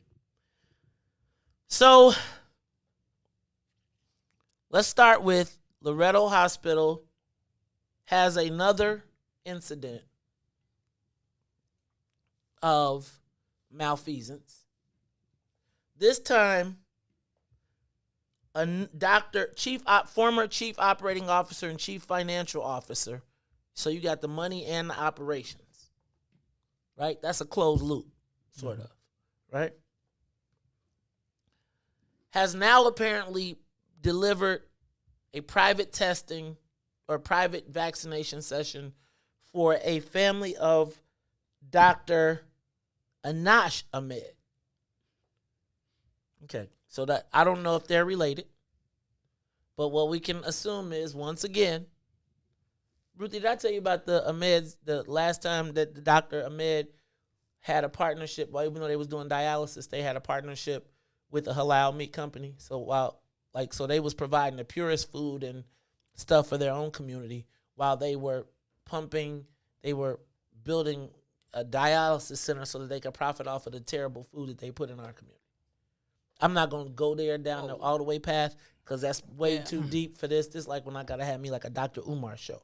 It's like, yes, and I just go through my conspiracies. Yeah, because that confused me. I wasn't quite sure. So, yeah, you better. Well, hold on. Let me say it again, a little bit more clear, because I think that is important.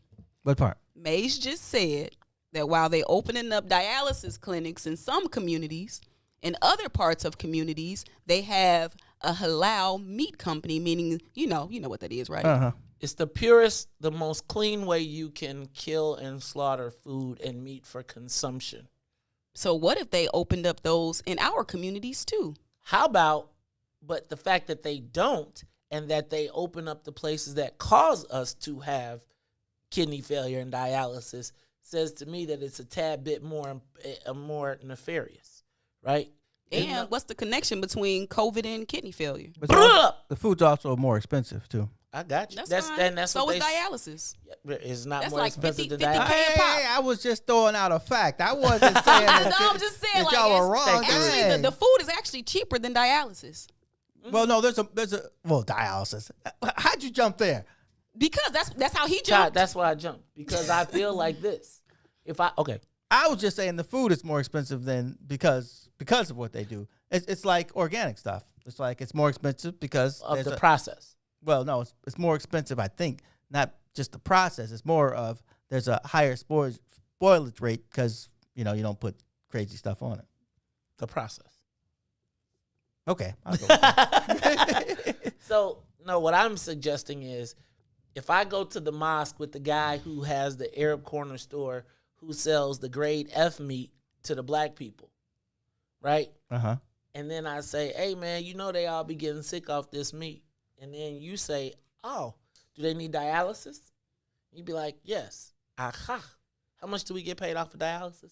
Oh, aha. I see what you're saying. I am saying that if you poison the food supply, that then makes you need the medicine, and then you sell the medicine too, it's, again, a closed loop. If I am in the process of ensuring that my people get the best meat to eat, but at the same time, I work at the most prolific black hospital where I know that I have an endless supply of kidney failure patients because I have an endless supply of liquor stores and poor food serving joints. I say, golly, this is an endless fake community health. Uh-huh. But I'm gonna move. Well, it's just one guy. It's not like he runs. No, it's not just more than one guy. He doesn't run all the health systems. It's not more. It's not just one guy though, Todd. So we already at over 100 people that this guy affected. Like again, I'm gonna count every. Are we talking about vaccines or? Well, we're talking about vaccines in this case, right? So let's say that again, if you know that, let's just pretend that every vaccine is a life. Mm-hmm. And though there's an allocation of life that you can save on the west side, we have given out exactly enough allocation on the west side of Chicago to save the exact amount of people on the west side. We're a little overage for spoilage. And I'd be like, that Negro don't need his life. That Negro don't need his life. So I'm going to pass it out to my friends. I'm going to start with, I'm trading for mortgage. Then I'm going to start saying, let me get a Rolex out of it. Then I'll be like, shoot, black life, does it matter? Not much as Maple and Ash. Right? Now what we find is that a new Dr. Ali Ahmed at the Black Hospital, who worked with Anush Ahmed, the chief financial officer and chief operating officer, then delivered a set of shots to a family, one of who they declared was terminally ill, right? So what does that mean, Todd? That means that somebody in the family was dying, and how everybody else had to watch their family die from a distance. They said, we're going to give them shots so that they can safely be around their loved one as they pass. Right? So now, that's the latest scandal. And I'm going to tell you, the mayor is getting frustrated with the drip, drip, drip because she keeps getting the questions. But when she cursed them out the other day, remember when I was like, the fact that you even asked me about this, is bulls. Right? Means that the drip, drip, drip is going to continue. So let me tell you right now, they have a whole cachet of stories. They know everybody at this point because there's somebody inside of the hospital that is pushing out all the information. And it's like every time somebody steps up and lies, right, and says, oh, this is what happened, or it's just this, they got another one to drop so that it ruins your credibility. So the mayor is now trying to get a hold of it. So the spokeswoman because initially I tell you, they could have just said this dude was doing something bogus, fire both of them and been done. I'm still not advocating for the firing of the brother at all. I'll let y'all have it. However, I'm doing that one. Because heavy is the head that wears the crown. That's right. But the theft of black life and services, he was complicit or ignorant. Either or, it's a failure. But I'm going to let that be. Yeah. Now, Todd, Loretto, see, the challenge for the mayor is while she could distance herself from it, it's like because her whole premise is so-called equity focused and because they're so concerned with the backdrop and they go here, then it questions, well, how are you allocating these? And how are you measuring and what is the accountability on it? So she doesn't necessarily, like, she could have walked away from this, but something happened because did you see she then changed her tone? And I'm going to tell you her tone changed because somebody said, they got your list too. No, because remember she said, she initially said it's stupid for you to ask and she was lambasting. When have we ever said that? When have we ever heard the mayor team up with the people that did something wrong and say, we got to work with them to get it right? Well, apparently the black elected officials have rolled on her and said, you snapping, you going off and you're trying to throw everybody under the bus. The mayor said in her statement that she was disappointed at the lack of oversight from the board, but that she wasn't on the board and she couldn't do anything about it. And that this steady drip, drip, drip from the news. Huh? I heard that. The steady, yeah, well, because, again, see, Todd, have you ever seen anybody get this protected? Like, under these circumstances, under this type of a scandal, who have you ever seen this protected? I'm sorry, did you say this protected? This. Or this protected? This. Okay. Are you at St. Ignatius now? Okay, go ahead. No, it was just your Bolingbrook accent was kind of throwing me off. Streets of Bolingbrook, dude. Yeah. You're talking about the mayor? Yeah. Well, I'm just saying in general. Oh, right. Like, right. the mayor can't fire anybody. Right. She doesn't have that. Yeah. But at a scandal that has reached this level at this, like, bro, this has been 2 weeks of stories and it's going to keep going because they're going to just do them one at a time. Yeah. No, I got you. I actually literally was trying to go through the files and try to think of somebody. Name somebody that could have done this and still survived. And the only reason I'm pointing this out is because there's more to it. There's more to this. There's more to it. A 5-person board, right? One person leaves. We'll let it be. Can you name in any circumstance? Remember, the mayor was like, if anyone from my office ever made a list, they would be fired so quick. And we ain't seen a dude walked out and he was like, and I ain't the only one. I'm saying, and I feel like the reason ain't nobody going all the way hard is because they don't. Nino Brown. I'm not going down by myself. Wait, hold on. This is like leprosy. We all around here. But here's the thing. You got to get rid of the person with the challenges. Because you can't stop it. But you keep touching. But you can't. It's like leprosy. The problem is, though, is that the lepers can touch everybody. Like, my thing is, it seems to me like you can't really go hard because everybody had their own list. Right? So you can't really snap on a Mayor Noosh when you know that he know that you had a list. No, seriously. You think about this. Everybody in this joint is held hostage because this is mutually guaranteed self-destruction. So you walk into it and y'all all say, okay, you got, I don't know what you do, how you make your list, but this how many you got.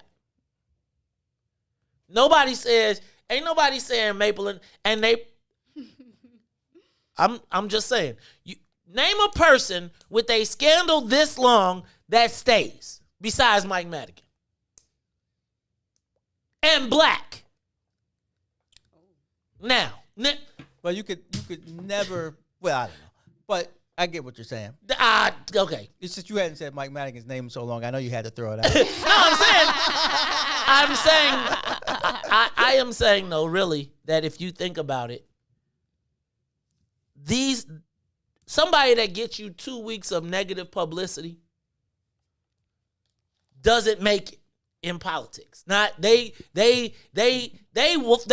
first of all, it's bigger than politics because the hospital is a business. Right. So here's my thing. Like, the brother, who's he know? He knows who everybody else got on their list. Real talk. Are you trying to say? Oh, you're saying if you got rid of him, he'd start spilling the beans about everybody. Oh, everybody. There's no reason to protect it anymore.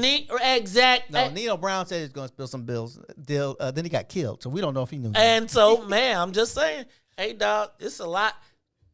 Anger doesn't always work that way.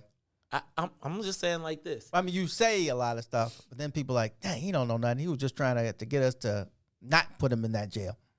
I think it's poor leadership for him not to resign. Bam! Is, oh, dang, you ain't got to shoot me, man. No, I'm saying, I didn't mean to shoot you. I was like, I'm with you. No, I'm just playing. I think it's poor leadership, and, you know, it's one of those things where it's just like, why everybody got to go down with you? Just go, just fall. Right. You got paid enough for these few years, whereas you should be good for a while, unless I'm letting Ruthie shouldn't be even my have mom. to leave the city with that kind of money. That's right? what I'm saying. Unless maybe, you know, there was some reckless spending happening. I don't know what happened, but he should have enough money, whereas he should just be cool, just go walk away, let everybody else preserve they reputations, I guess. Right. But my thing is, he making everybody go down with the ship, and it ain't right. Cause it's like Loretto don't deserve that. When the brothers roll up to you, and it's like, yeah. How many of y'all are watching Snowfall? Just Ruthie. I wish. I'm watching Snowfall. Let me get your password. I ain't watching nothing that got snow in it. You tripping? Right. It's about black people. So Snowfall, Fatback. They came to Fatback and they said after they had killed the baby, they was like, Fatback. Dang, man.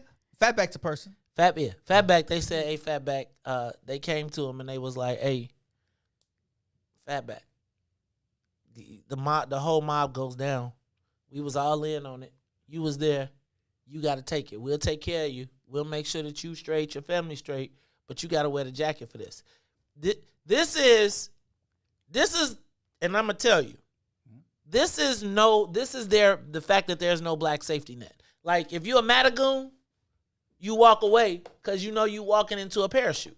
Mm-hmm. Right? You walk away and they say, dog, take the hit on this, walk away, make it all go away, and we'll send you to a job. You'll be the head of marketing in Cancun. Yeah. Right. Your family will still eat. Right. You will eat. Yeah. You will not miss a stitch, but you're bringing too much. So we're sloppy.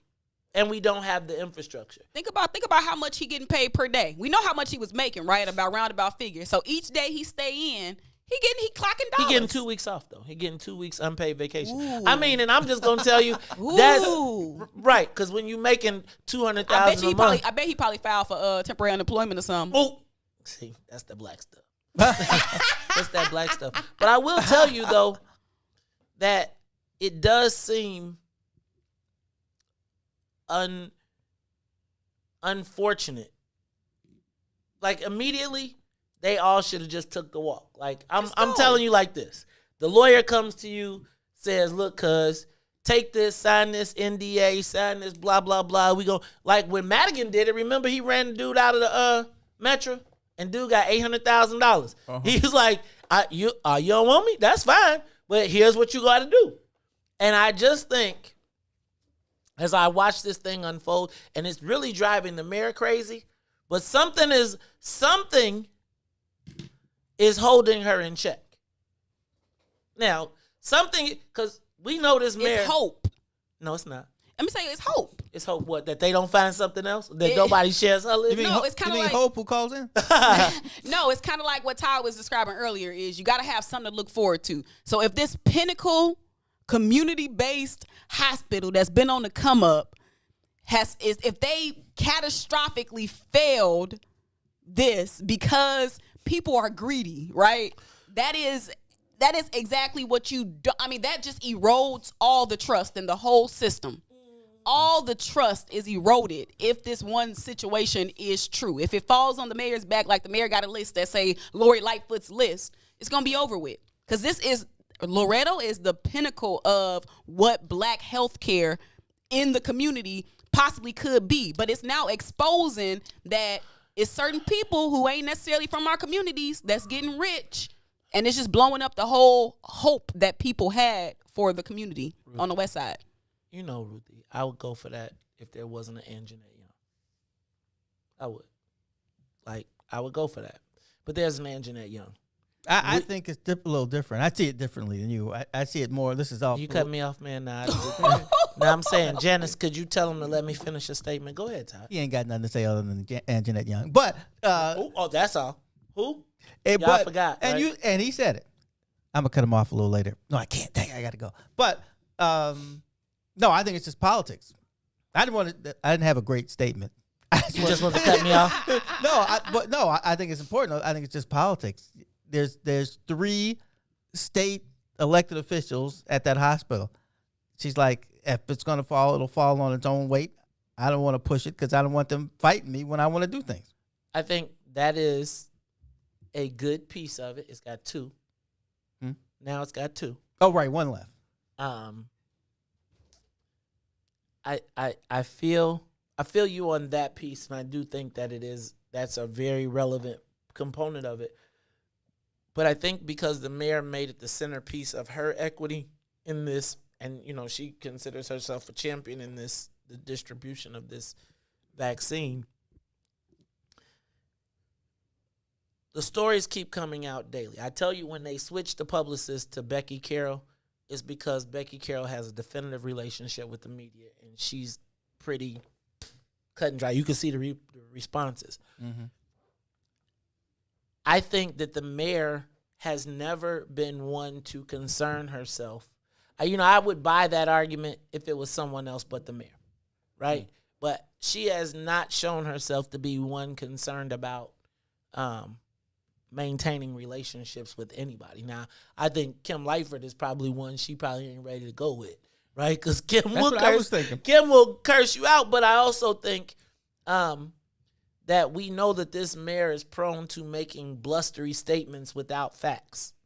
And, she made that big old, you're full of, that is BS that you asked me about a list. No one in my office would ever do something like that, and they would be fired immediately. And then somebody said, I can see that. Yo, Madam Mayor. And then as she's winding up, it's not only someone from her camp who's over there, because see, now you got to put somebody like a Becky Carroll over there to find out what's really going on. Because there's 2 things happening over at that hospital. One, the people that were involved in cahoots are trying to figure out how to cover themselves in this, right? And so as they're trying to cover themselves in this, the statements that they are releasing essentially also have an effect on the mayor, right? Because every time she say, oh, it ain't, or they make a statement and say, we did this, and then another story drops, right? Then it's like the mayor is involved. So now you got your person over there communicating because we got to get this thing under control, right? So you pull out the little white lady who's used to doing nice stuff, and you say, we got to put on the boxing gloves because we got to go to war with the media, who now you have, who just by your response to a simple question of, Madam Mayor, did you have a list? And we're in Chicago, so we know everybody got a list. Now, maybe the list ain't Madam Mayor's, but if you think governmental affairs don't, like somebody call and say we need something, if you think an alderman or if you think somebody didn't need to get something done, that they didn't have a place where they could call that was convenient, centrally located. If you west, here's who we calling. If you south, this is who we calling. If you don't think that happened, then you really just don't understand Chicago. And I'm going to say I don't think there was anything wrong with it. I think, but that just demonstrates what the mayor doesn't understand either, right? Your governmental affairs, they're supposed to do stuff like that so you don't have to deal with it, right? Every time you gave somebody a shot, right, as the mayor's office, as the government, if I'm governmental affairs, I just saved your life. When I call you, I'm going to need you. And that whole thing is built on trading favors and assistance, and probably the most valuable commodity that they have right now is that shot. And if we don't think that politics was involved in it, I think we're being extremely naive. And I just think she stepped in it when she stood up there and made that blustery statement. And I told you, yesterday we were talking about, you said that she doesn't, that's not her situation. But I think when the mayor, she didn't have to wear, I don't think there's a list and blah, blah, blah. Again, we know this mayor speaks without knowing. Oh, yeah. Right? She was like, we didn't do that. I never saw remember, when I said Anjanette Young, she straight up told us, I never saw the tape. I never heard of that woman, blah, blah, blah, blah, blah. And the next day, oh, by the way, I did. Right. I had a meeting. She speak up then we get the list of emails, right? And it's not, she didn't just have mentioned it casually. They had a series of meetings about this. And it's like, Ram told you when he transferred that this thing is hitting. I never knew anything about it, blah, blah, blah. So why now do we believe her when she says they didn't have a list? When, Todd, we know everybody. There's a list at your hospital. There's a list at Roseland. There's a list at every safety net hospital because somebody is like, yo, I got you your funding, so you make this happen for us. Oh, yeah, I agree. Ruthie, she like, I've been done told y'all. No, I'm with y'all. I think that this is why people don't necessarily have the most trust in government, because when it comes down to life over death, sometimes the people in charge are going to choose lives for themselves and their families. And on one hand, I feel like that's a natural reaction to life or death. I just think in this case, it was way too much vaccine to go around for them to be trying to do that. And I think if 2 weeks would have passed, they wouldn't have made the same decision, because it would have been like, dang, I could have just waited instead of causing all this scandal. But let me tell you this. This last thing I'll say is I think those lists were generated under the pretense that this is life or death. Right. That's my point.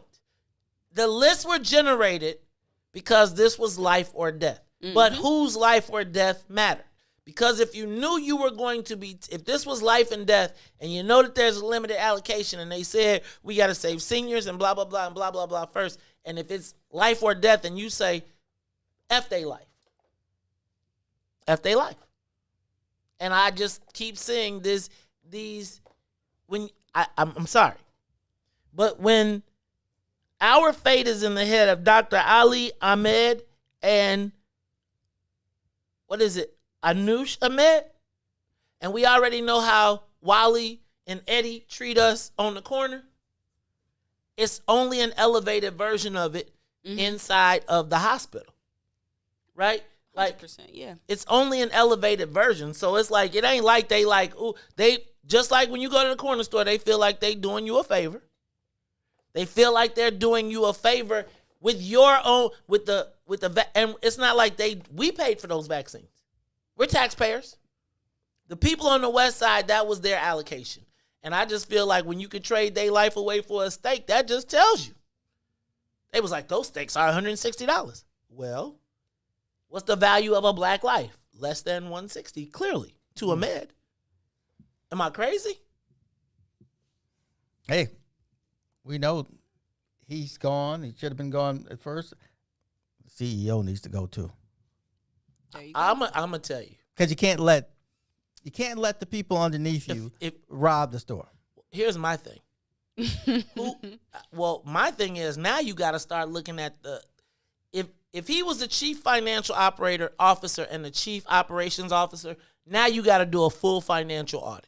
A forensic audit. Exactly. And you got to do a forensic. I'm sure they got to do that, don't they? No, the board has to decide that, right? But so again, the board of which the CEO is a member, right? Why are you going to investigate yourself? Oh, well, like I said, I'm on a board. It's not going to be the CEO who decides. It would be the board. The board itself. And the chairman would be the most powerful person in it. But the board, the executive director is also a voting member of the board.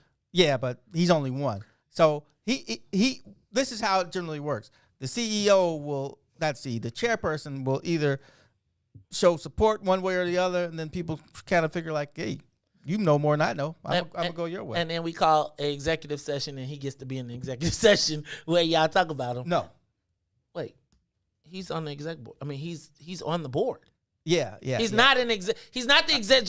He's executive director and board member. Yeah. / But when they talk about him, he got to go out. He got to leave. Okay, so here's my thought. Right? If you're doing, that he was not solely operating. Which one are we talking about now? I'm gonna say the CFO. I'm gonna say the CFO The and COO. He's a CF. He was both chief financial officer and the chief operating officer, which allows me to have a closed loop. Right, I can finance my operations inside of my own sphere of, and you're really not gonna question me. But then I gotta ask now, if he was trading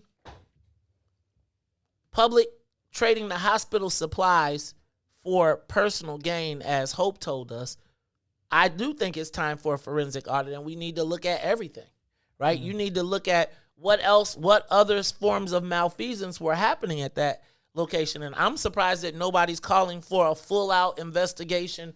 And, like, who's going to call for a forensic audit if you had a list too? And again, I don't think that the list is not the issue to me. The issue is the trading of these things for personal or financial gain. Right. That were meant for the people. And if your chief at the highest, the person that has the highest fiduciary responsibility in the facility was willing to steal and trade for his personal benefit with shots, what was he doing with cash? What was he doing with the other services? What was of value because he was bartering. Right. He was bartering hospitals and lives. So what other things of value did he have to barter? Who knew? I would like to know who is the public accounting firm that has something. I'd like to hear from Jim Montgomery, right? Like, again, we got a stalwart of our community whose trust is implicit. We've heard nothing, right? Like, I forget standing by the black man. Tell me what's happening with the hospital. Tell me under what how does this happen? Dear, I'm just telling you, this is the guy who, again, Harold Washington called everybody corrupt, said all the aldermen was dirty, right? All of that. I'm not tripping. Holds a very high moral standard, moral high ground. Silence. Like, y'all let this Amira Noosh steal black life. Where is the outrage? Where is the board saying, man, we got to get to the bottom of this? Like, what we're saying is, in Illinois, protect the institution, not the people that the institution was built to serve.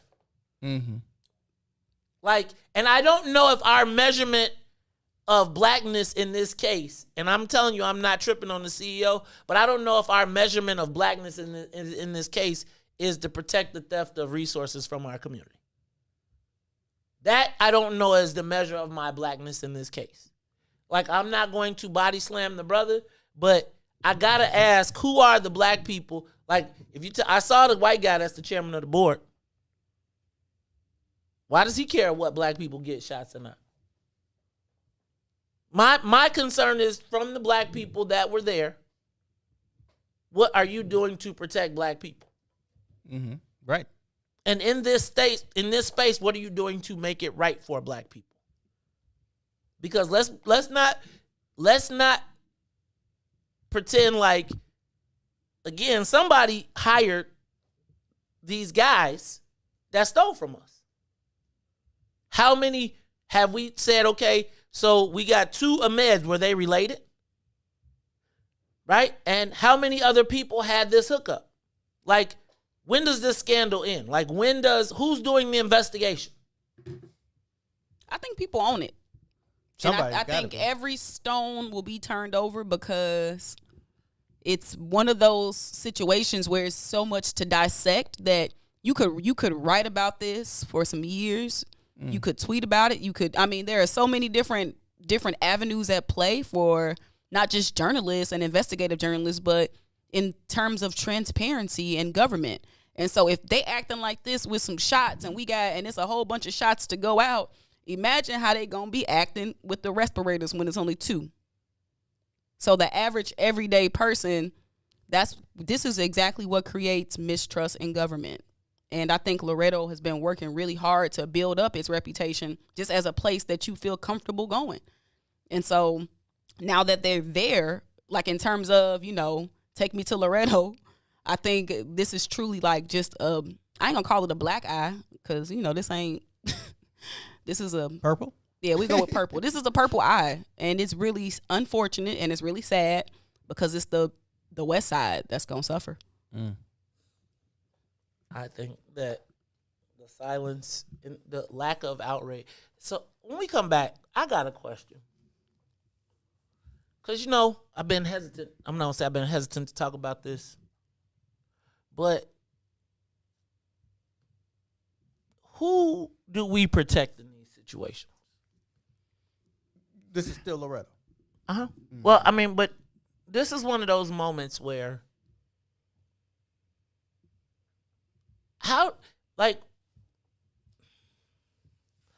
accountability. It's like accountability is a word that's tossed around a whole bunch. I've made my name calling it out, naming the names, pointing to people, places, and things. And it really hasn't helped me. Right? It really hasn't. But at the same time, when we see a moment like this, and everybody is calling me and saying, man, this is the time when our people are supposed to be trying to talk to our people, not hide from our people. And, I feel like I've really been ginger about this story. I've talked about it in very broad context, but I do feel like we could get very granular with this. Mm-hmm. Very granular.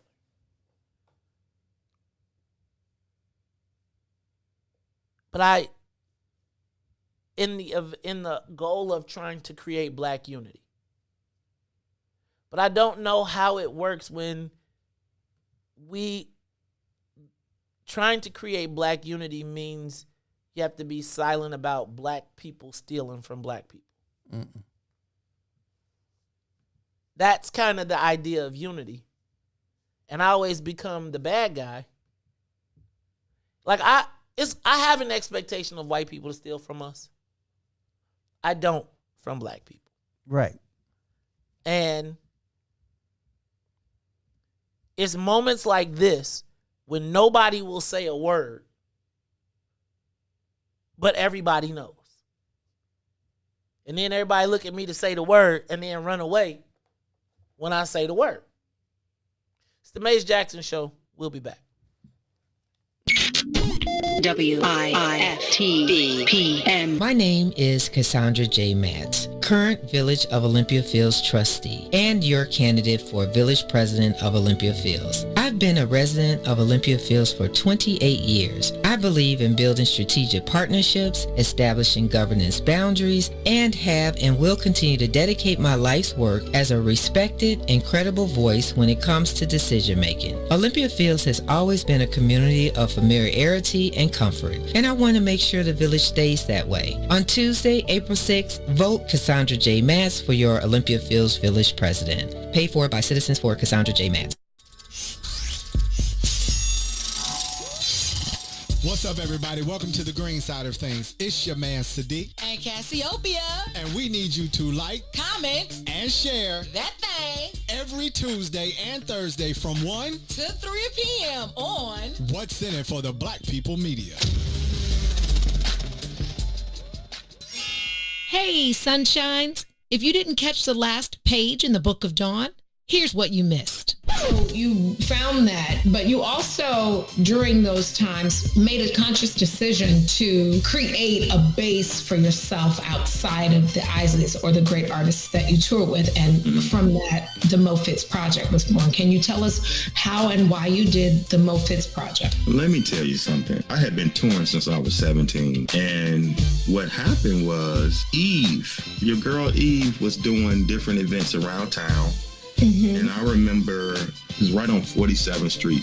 Yeah, I think it was Blue 47. Yeah, one of those spots. So Eve was doing something with them. So they were like, we're hiring bands. I was like, I'm going to put something together and go play local. Let me do that. And through that situation from Eve, the Mo Fitz Project was birthed. I was like, oh, okay, this would be great to actually come home and put quality guys together and make music locally outside of the touring. I just found another joy in it. And crazy, remember Terrence Kane came up with the Mo Fitz. Oh, Dick T. Kane, rest in peace. Rest in peace. Terrence was like, you need to call it the Mo Fitz, Reefy. Mo Fitz. Use your name. This is how that name came about. It was Terrence Kane and my girl Each Bridgeworth. She was the launching pad for that, and then she would hire me to do different events, and she started hiring me to do weddings and stuff she was doing, and then it just kind of birthed into that. Don't forget to tune in weekdays, 9 a.m. to the Book of Dawn from the What's in It for the Black People Media Studios.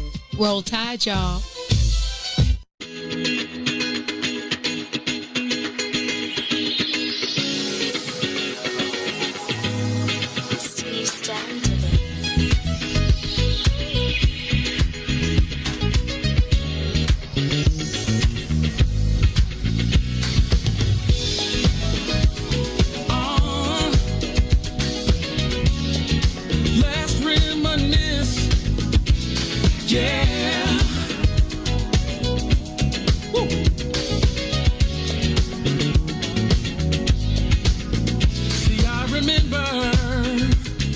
The first day we met, a Thursday night at the club I'll never forget. Do you remember the words that I said? One night in my bed you'll never regret. And you, with your pretty brown eyes, I knew, baby, you would change my life. And you opened up my eyes to see I'm excited for our future, but I love our history. Let's throw back to the day that we first met. Let's throw back, I never will forget. Let's throw back to when we fell in love. Let's throw back, babe. I wanna throw back, babe. Is it just me? Don't you miss those nights sexing on the beach? Playing Isley Brothers in between the sheets. And now we're taking flights from London to Belize. And we're popping bottles, endless shopping sprees. Still sexy as can be. I knew you're still the only one for me. Yeah. I'm feeling lucky as can be. I'm excited for our future, but I love our history.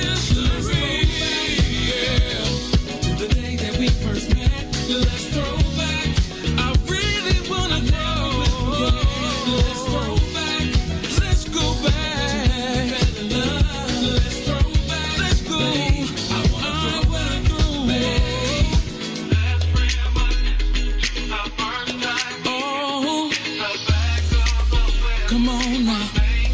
We were making love to the first time we let's reminisce of the whip. Making love, come on now. Let's throw back. Oh, all I wanna do is throw it back. That's all I wanna do. Come on now. Let's throw back, babe. I wanna throw back, babe. Let's throw back, everybody. Let's throw back. If you love somebody, let's throw back. Talk about the love. Let's throw back. Let's throw. I wanna throw back. Reminisce on how it used to be. Oh yeah.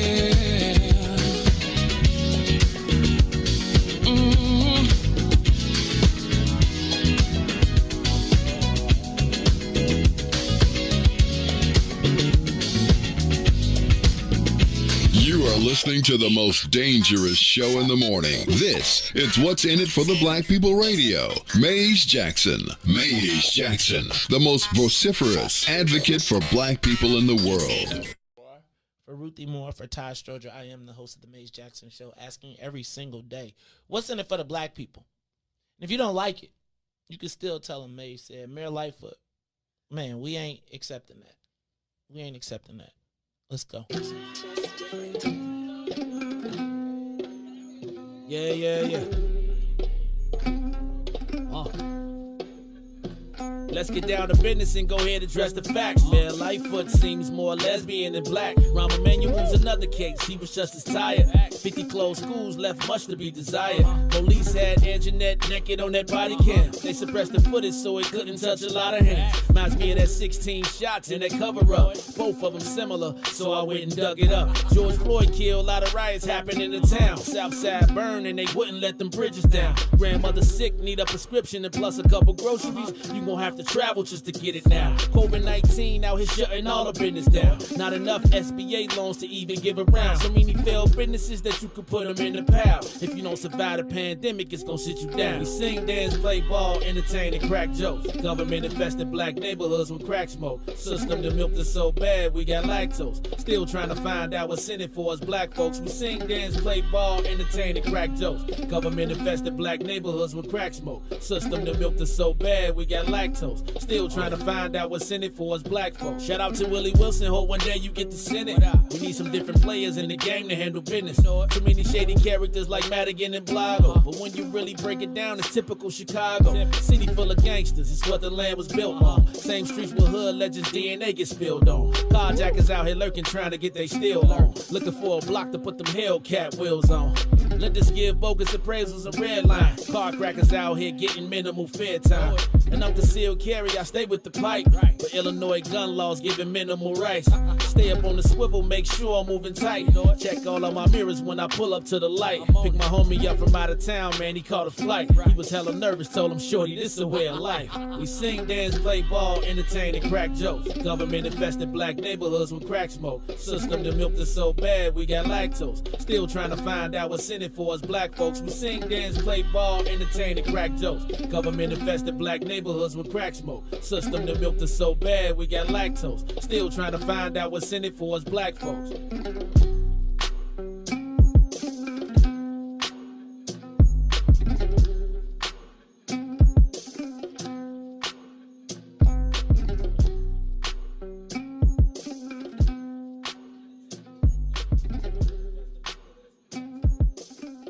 Wake up, Chicago!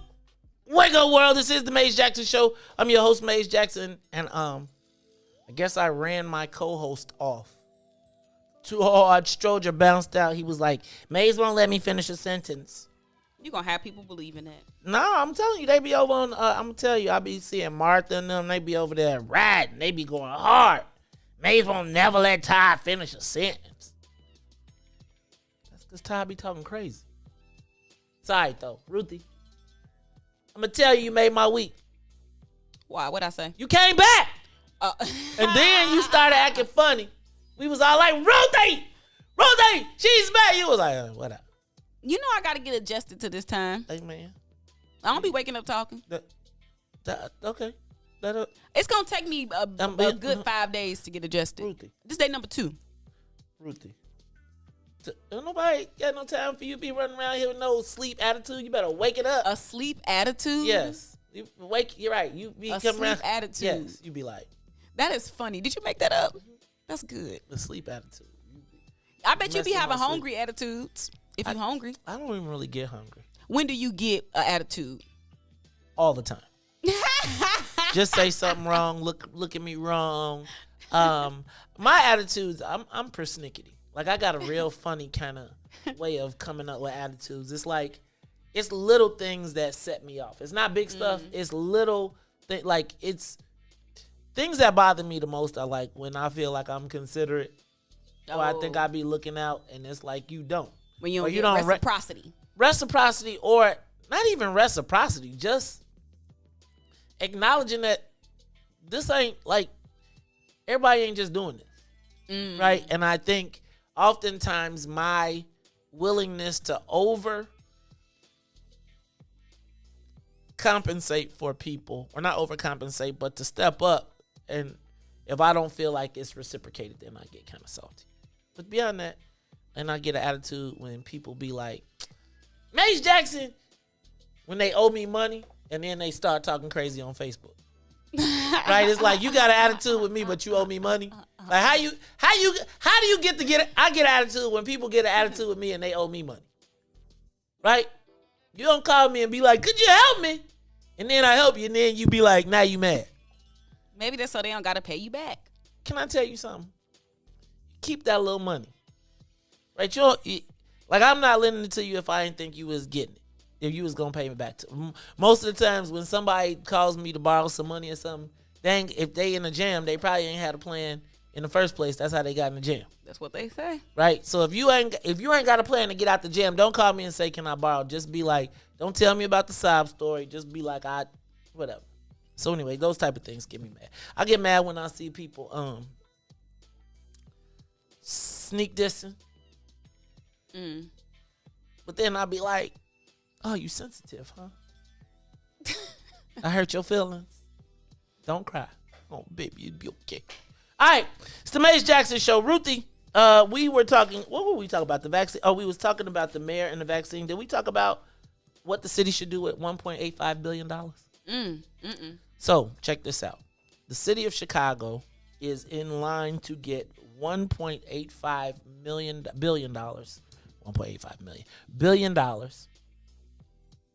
as part of the federal stimulus package, the $1.9 trillion federal stimulus package.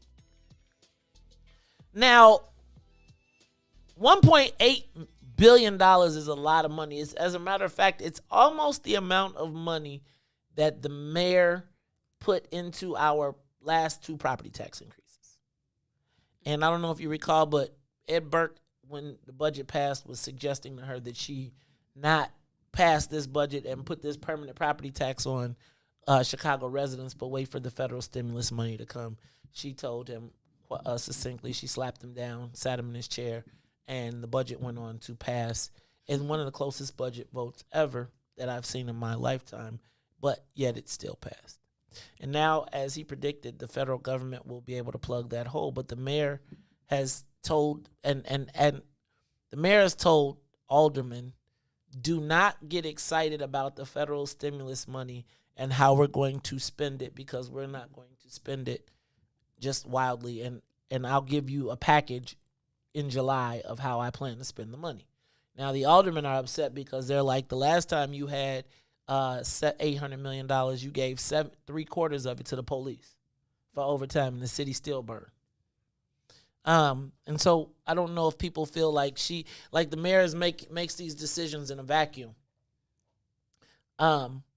So some people are suggesting that maybe she pay back the money from the scoop and toss budget because of the interest payments that will accrue over years, even after she's not the mayor. She's pushed back on that. And then in a precursor to what we should expect, last week, Ruthie, I don't know if you weren't here last week when we had Alderman Gilbert Villegas on, and we had Alderman Jason Irvin on. At the same time? At the same damn time. Alderman Villegas had reached out to me because he was proposing a $30 million pilot program to provide universal basic income to a group of people in his area. Mm-hmm. $30 million, not a lot of money. Test pilot program, $500 a month for this group of people, and people anticipated it sailing through City Council. However, it reached opposition as the chairman of the Chicago Aldermanic Black Caucus, Jason Irvin, stood up and said that, hold on, we get ready to pass universal basic income for people, and we ain't even addressed reparations, because reparations is in a subcommittee. This universal basic income passed out of committee and is going to a vote. Now, gets me to thinking, what should we do with the $1.85 billion? Do black people get a direct cut of that pie? Now, let me tell you what the mayor said before you so I want you to get your cape ready. Get your cape ready. After last week's debate, she still has had no mention of reparations, but what she did say is that we are going to ensure that we use a big significant portion of this money for undocumented immigrants who got no stimulus checks. Hold on. No mention of reparations. Asked about reparations. No response, no mention of it. But what we must do is ensure that some of this money goes to the undocumented immigrants in Illinois in Chicago who got no stimulus. $1.85 billion. She has no plan except to ensure that the undocumented immigrants who did not get stimulus get a piece of it. Now, Ruthie, I'm going to explain what my thought is here. And then as Mayor Lightfoot's Cape Crusader. Who? You. I need you to help me understand why I'm crazy. So universal basic income, the pilot, fundamentally, I don't disagree with it. Because even though I'll never get it. Thank God. That's a good thing. But fundamentally, I'm not against the process. But if we are willing to give money as a pilot program, why does it not start with black folks? Right? Like, let's not have a universal basic income. Let's have a reparations check cut. Like, I'm not saying that if they cut everybody black a $500 check, that's the end for reparations. But before you tell me that you're going to make sure that there is universal basic income and you're going to provide a community with $500 a month for a year, where do we fit in this? And when I hear the black woman mayor who talks about equity stand up and say that she doesn't have a plan, she'll present it to the aldermen in June or July, and it's $1.85 billion. The last time she spent it on police. This time she's talking about she's going to spend it on undocumented immigrants who did not get a stimulus because they're not American citizens. I gotta ask, where do we fit? Now, when I heard the undocumented immigrants, I immediately went to the left. But then I put my political hat on. Okay. And my political hat says that the reason that the mayor has clearly delineated that there will be resources going to the undocumented immigrants is because her biggest opposition, the people who win with her all the time, are the socialists. And so if you take their argument out, right? If you say that this stimulus, I'm going to dedicate X number of millions of dollars to ensure that undocumented immigrants get stimulus, the same people that didn't have to vote, compromise for the budget, and got Chicago to be a sanctuary city and remove citizen from our vocabulary, that's who she's worried about. She knows that they will fight. She does not have to worry about the fear of the Black Caucus pushing back or stopping her. So what does she do? She makes sure that before she goes to war, she neutralizes her biggest enemy. Who? The Democratic Socialists. See, the thing with the Democratic Socialists is they operate like guerrilla warriors. They'll blow it all up. And because you're worried about them blowing it all up, you just try to appease them. And even in that, they still keep pushing. Think about Maria, Sanchez. Think about all of those Democratic Socialists. They jump in on all of our fights. And actually, in some cases, wield the sword and say things that our people won't say. Just think, do you think that the Democratic Socialists would have voted for black people to not have cannabis licenses? They would have probably been the first people in the front. Yeah. But our caucus, no shade, isn't built to... They came into the game fighting. Our caucus came into the game, were given their spots a lot of times. And so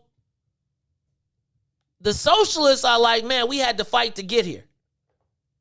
So we came into the game fighting. So we ready to MMA anything. They be like, come on, black folks, we'll jump on your program too.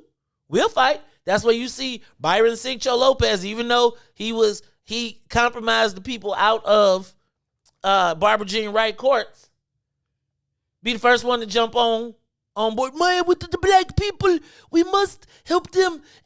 Right? And Carlos Ramirez Rosa, and what's up, girl? Like, we will join you with your fight for reparations.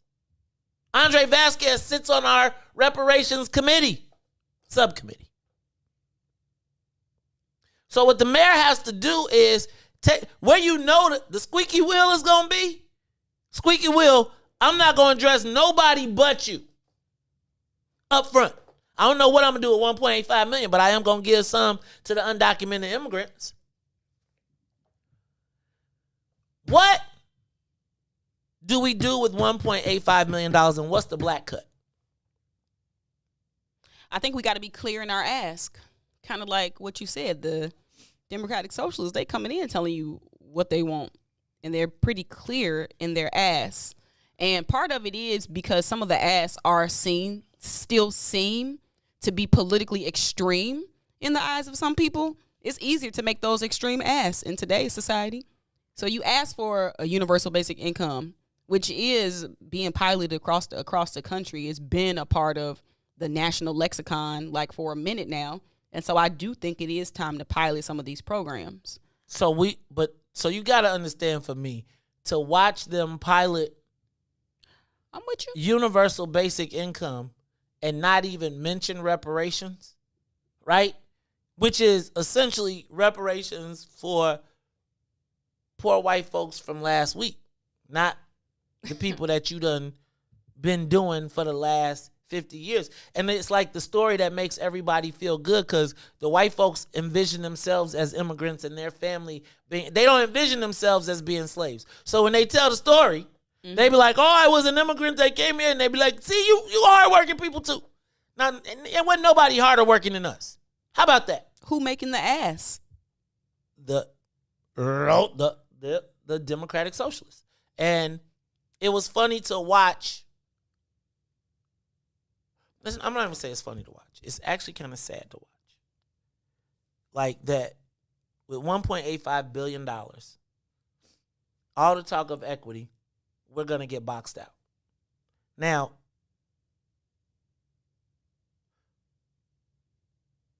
what would black people ask for with the $1.85 billion? I don't think we don't get extreme enough in our ass. Like, we always try to be so diplomatic. Right. They're going to be like, we would like to have a black banker handle the bonds for the... No, man, nobody care about these black bond workers, because I feel y'all, and it sounds like a big number, but they don't do nothing. They don't help nobody. And really what it is when you talk about these big rich guys, it's like usually it's the black dude that the white guys say, man, you can go over there and be the person that the black people get the money to. You can go when the black people fight, you step up and say, I'm the guy, and you give it to them. What are we asking, and who asked? Who is going to again, $1.85 billion by the black dispensary? What we do? What's our cut of the $1.85 billion, and who's making our ask for us? That's the question. Who is? But I think it's when you think in terms of how the group of Democratic Socialists, they you know what, we about to pick an issue, we about to all stand with it, and we about to get it done. And I think it's just a model for black issues. But the problem is that people always want to stay away from labels, like how we just labeled those people Democratic Socialists. But think about their asks. Their asks are, to me, common sense, basic human, give people a chance to live, equitably. It seems like it's common sense. But we live in such a politically divisive space that you can label them Democratic Socialists, and some black people are like, I don't know about that. That would be me. That's extreme. I don't know if it's extreme or if it's I don't want to get rolled up in there. To me, they are the epitome of white BLM people.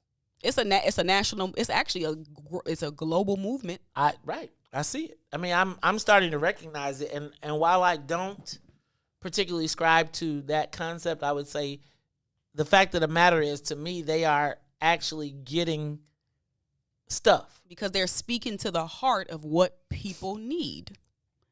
And some people label it as extreme, but a universal basic income, the idea of it, sound kind of just like reparations. Yeah, I guess my feeling is that the universal basic income is a cap.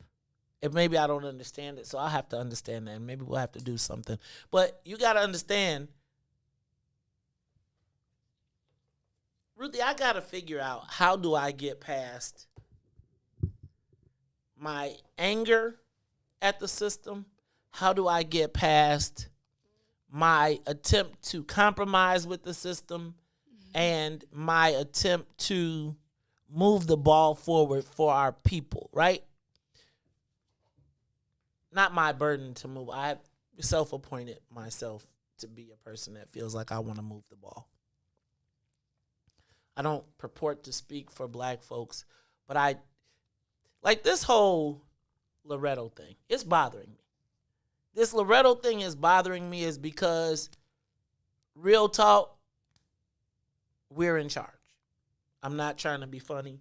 I'm not trying to be. When I talk to people about that hospital, and I'm going to keep all the names out of it. Because if I put the names in it, it'll be, I'm trying to be hateful and I got to start from ground zero again. But in my eyes, Loretto Hospital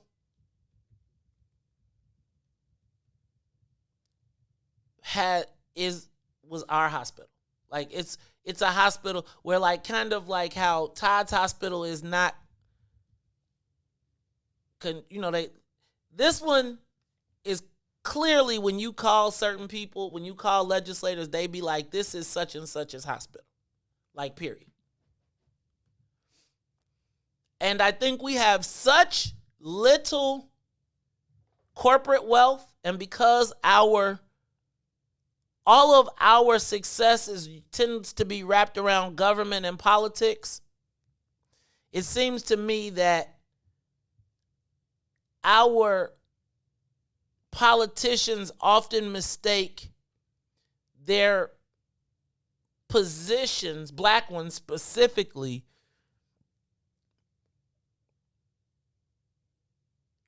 want to live a hybrid life.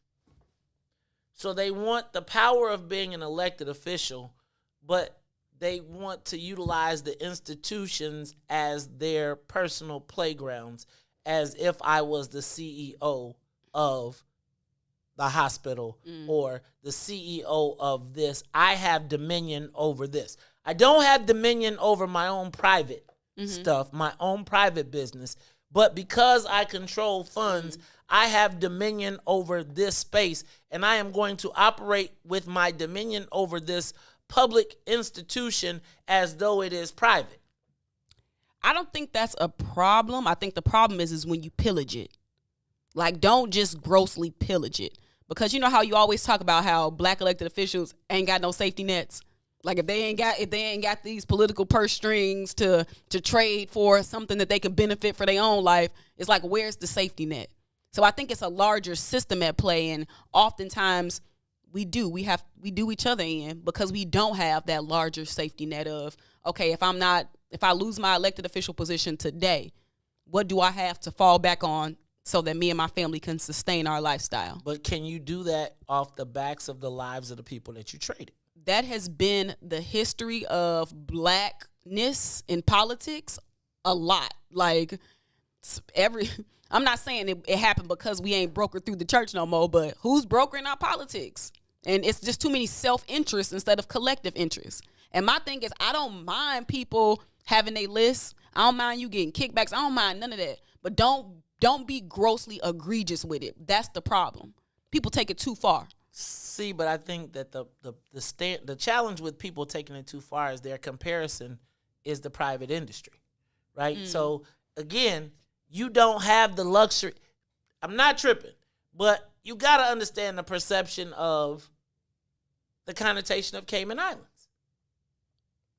You got to understand that, right? Like, somebody has to say, PR-wise, I got you, but Ma, we can't do this. We can't go to Cayman Islands because one day it's going to be a story.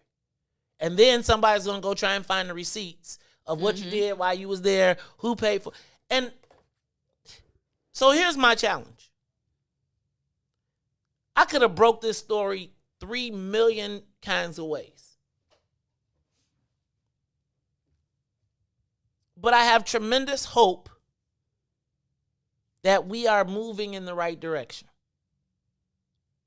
Right? In that the black people, like when we saw what the Black Caucus did in Springfield this last go round, it's like, I spent the last probably 6 years trying to be, but just being like, why y'all ain't. Mm-hmm. But Ruthie, this story bothers me a lot. It bothers me a lot because, I don't care about black elected officials having a list. I don't care. Can I tell you something? I'm hoping to be on some of them. That's the point, right? Like, that's an aspirational thing. But I gotta, this whole allowing this dude to come rape, rob, and pillage our people, like, y'all was sitting there when that happened. Well, not just that, but I mean, it's people be getting kickbacks in other ways. And that, to me, and I'm not, stop pillaging. Like, take your little bit and keep it moving, but you ain't got to pillage. That's the problem. We pillage our villages. Like, you ain't even got to take it off the top, take it off the bottom, take it off the middle, but stop pillaging. And that is the problem. And the problem is that we already in such a state of disarray that when you pillage weakening foundations, guess what? It crumbles. And now people about to have, so many people worked hard to build Loretto up the way that it is. A lot of community organizing went around getting that hospital to a place that they could be proud of. And so to find out that really is just a shell game, like I'm hurt too. And then on top of that, think about, we're in the middle of a pandemic. Like, that's what's really making this feel so disgusting, is that y'all literally taking shots out of people's arms, life or death. And that just goes to show you, if it come down to life or death, you better depend on yourself. I'm having a fundamental just gut check problem with this issue. And then another part of it is like the whole concept of family business. Like, that's the thing that irks me about black politics, because sometimes it's like, I don't want to talk about this stuff in front of everybody. But it's like you almost have to call it out, because if you don't, this type of stuff will continue. So I see the position you in, Maze. It's like, there's no, like, here's my thing. Like, I don't even feel like anybody's saying what happened was wrong. Like, when I'm reading this story, it's like, yo, we doing 2 weeks. No, y'all stole black life. If you look at, like, remember I tell you, when you shoot a gun, I don't count death. I count shots. People got hit because your intent was to kill them. Right? So every weekend we got 60 shootings, but 13 deaths. Well, you was really trying to kill 60 people. Same situation. And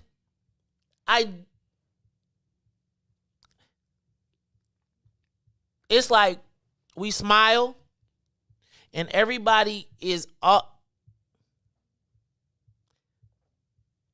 Yo, these are not people from our community that came. And can I tell you, Loretto is not the only hospital. They don't even want to do this. They don't even want to do this because they already know that every CEO at every safety net hospital is sitting around like, damn, why y'all didn't just fire dude? Dude, like, all the other CEOs are calling them like, dude, could you please just quit? We'll work somewhere. Because do you think any other safety net hospital don't have the same thing? Real talk. You think that if somebody was to FOIA all of the emails from all of the elected officials, that the good thing for these safety net hospitals is they stuff ain't FOIAble. But the problem is whistleblowers now. Oh yeah. Cause now people like, oh, hold on, you told me my auntie can't get a shot, but you let such and such get a shot. Well, you see the workers from Loretto coming out and saying, yeah, we saw it, we blew the whistle on it before. And you know them whistleblower lawsuits, people making money. Well, and then it's gonna be a lawyer that's gonna pick it up and be like, yo. But think about that, like, no, I mean, cause somebody's gonna say, no, who wouldn't file a class action lawsuit? No, you're right. And say, if I'm one of 500 people who was denied a shot or I couldn't get a shot, I call. Like, if it's me, I'm going through Loretto. Excuse me, maybe I need to call a lawyer. Did I call? I need to get a shot. Really? Again, I think that capitalism is catching up to the pandemic. And like you said, Mace, this is not the only instance that's happening. I think we're just so out. I think we're outraged, but we're not outraged enough. For real. I mean, we ain't even. Can I tell you something? I don't even care, cuz we ain't even mad. We done forgot about Anjanette Young. Nobody ain't forgot about you Anjanette can stop Young. Nobody has forgotten about Anjanette Young. And I think this is an instance of people collectively saying, no, enough is enough.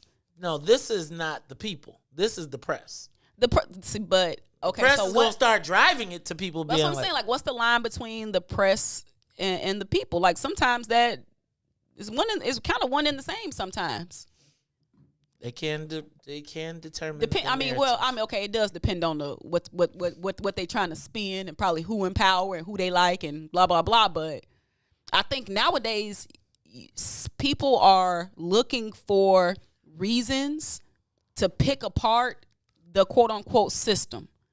And so anytime something this egregious happens, people are going to turn over every stone. And wait till they start looking at the Loretto contracts. Well, see, here's my thing. See, this is where I'm saying dude should have just quit. He should have just quit. Because there's going to be a forensic audit, and then here's what's going to happen with the audit. Then the audit is going to be, the newspaper's going to get a copy of the audit, because if they try to hold it, then they not. They going to sue, right? They going to get it. And then the question is going to be, well, because you use federal funds. So now they're going to start saying, well, who got the contracts at Loretto Hospital to do all the stuff? Because this Amara Noosh was teaming up with his boy, because they was like, who got the contract for all these black people with diabetes? Who got the contract? Who got the contract for all these black people with diabetes? Again, should have just resigned, took the L. Still protected. They're still protecting it, though. Because I'm telling you, Ruthie, I've been in these situations before. Let me tell you how it go. There's the Ruthie Moores of the world, right, who say, man, do the crime, got to do the time. Then there's the people that's like, how can I get out of this? Even though they've done their part in it, they say, how can I get out of this? And a lot of times, what I found is that when you are in the midst of doing something not positive, or when someone is in the midst of doing something not positive, let me tell you how they get you. They find out what you love or want or desire and can't attain, and they use that method to give it to you, thus locking you in. And next thing you know, you got to defend somebody who you gotta is dead wrong on TV. Because he got your whole card. Right? I'm just saying, Ruthie. That's a tough. It's. But again, it's because we black elected officials, we have ain't no safety nets. So that's because they got white. They got white because they look. This is what I see.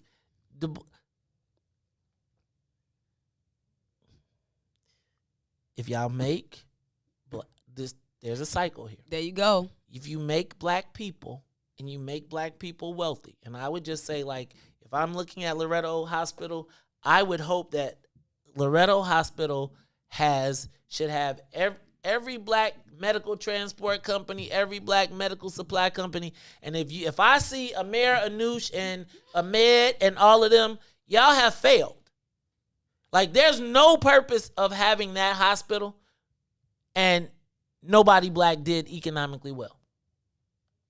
So, and who you think Amir, Anush is looking for? Can we see their diversity plan? No, I'm just saying. Because if they were going to give the dialysis center to Amir's homie, and it was a real conversation, who is getting the contracts at Loretto? And then my question becomes, okay, so what are the black people that's sitting on the board saying?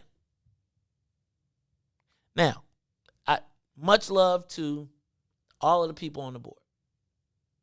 But I do feel like I would really love to know that if that's our hospital, what we get besides naming rights? Economically. Like, who are the black vendors at Loretto? Who's selling the paper, the pens? Who is selling them the medical supplies? I wonder, did Willie Wilson sell them any gloves? Any PPE?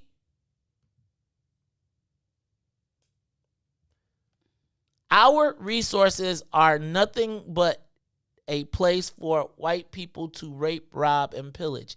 And oftentimes we've learned from them. And so we think that we're doing a service when we're really doing ourselves a disservice. Right? Because if you learn from the enemy,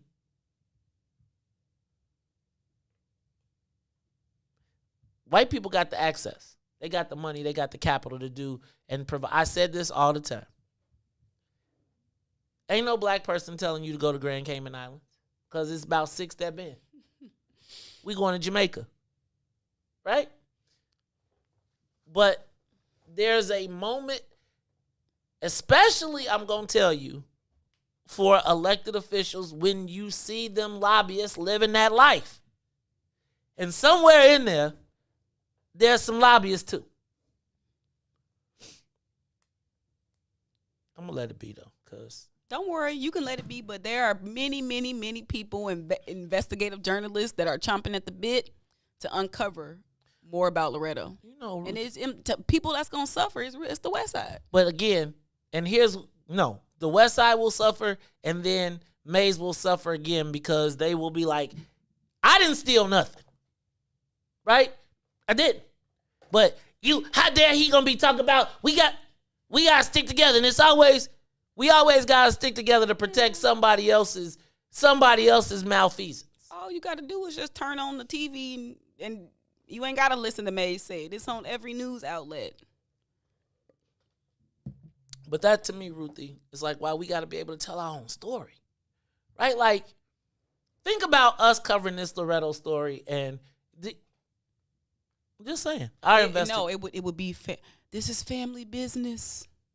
You're not supposed to talk about this. Hey, man, y'all got to stop molesting us then. There you go. Y'all got to stop molesting us. And it's like y'all was complicit. Like, I ain't calling nobody out, but like, seriously, Black Hospital, y'all let the white guys and the other guys just run amok. And you ain't got to have participated. But the fact that you are oblivious and you left the gate open for them to be able to rape, rob, pillage, and plunder our hospital. Like, is it lost on anybody if this was a hospital? Like, where they go to save lives. And all of these, and check what's so crazy is, you know why them people wouldn't come? Because they was like, I ain't coming to the West Side. You think the Trump people was coming to the West Side to get inoculated? No. I won't be amongst those people. Y'all laughing. I'm hurt. I'm like literally hurt. Because y'all, it's like, what are we pledging our loyalty to? Who? Who is the loyalty to in this space? I hope that it's to the community because that's why everybody's on TV talking about we can't cut the shot supply off, but that's not really the issue. The shots aren't the issue. It's like the shots are a symptom. If that was happening with shots, you think it wasn't happening with other stuff? Whatever was available for us using federal money was easily tradable for these people. So don't be surprised if it's a dialysis machine somewhere in Saudi Arabia that was marked with Loretto. Ooh, that's deep, Maze. Or some of them hard to find respirators. Or all of the things that the equipment and supplies that can be sold. How many of them go to them? Have you ever seen any of them hood doctors? I'm serious. Like if you go on 71st, there's hood doctors. Like where they got a doctor's office and they'll prescribe you, they'll give you a shot. It's straight up for the hood because they've been selling they samples and they pills and all that stuff. They got a doctor's degree, but they know that there is an underground current market that can only accept cash. Where you think they're getting their supplies from?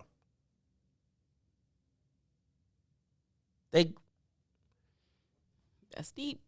That's no different than what happened with these shots.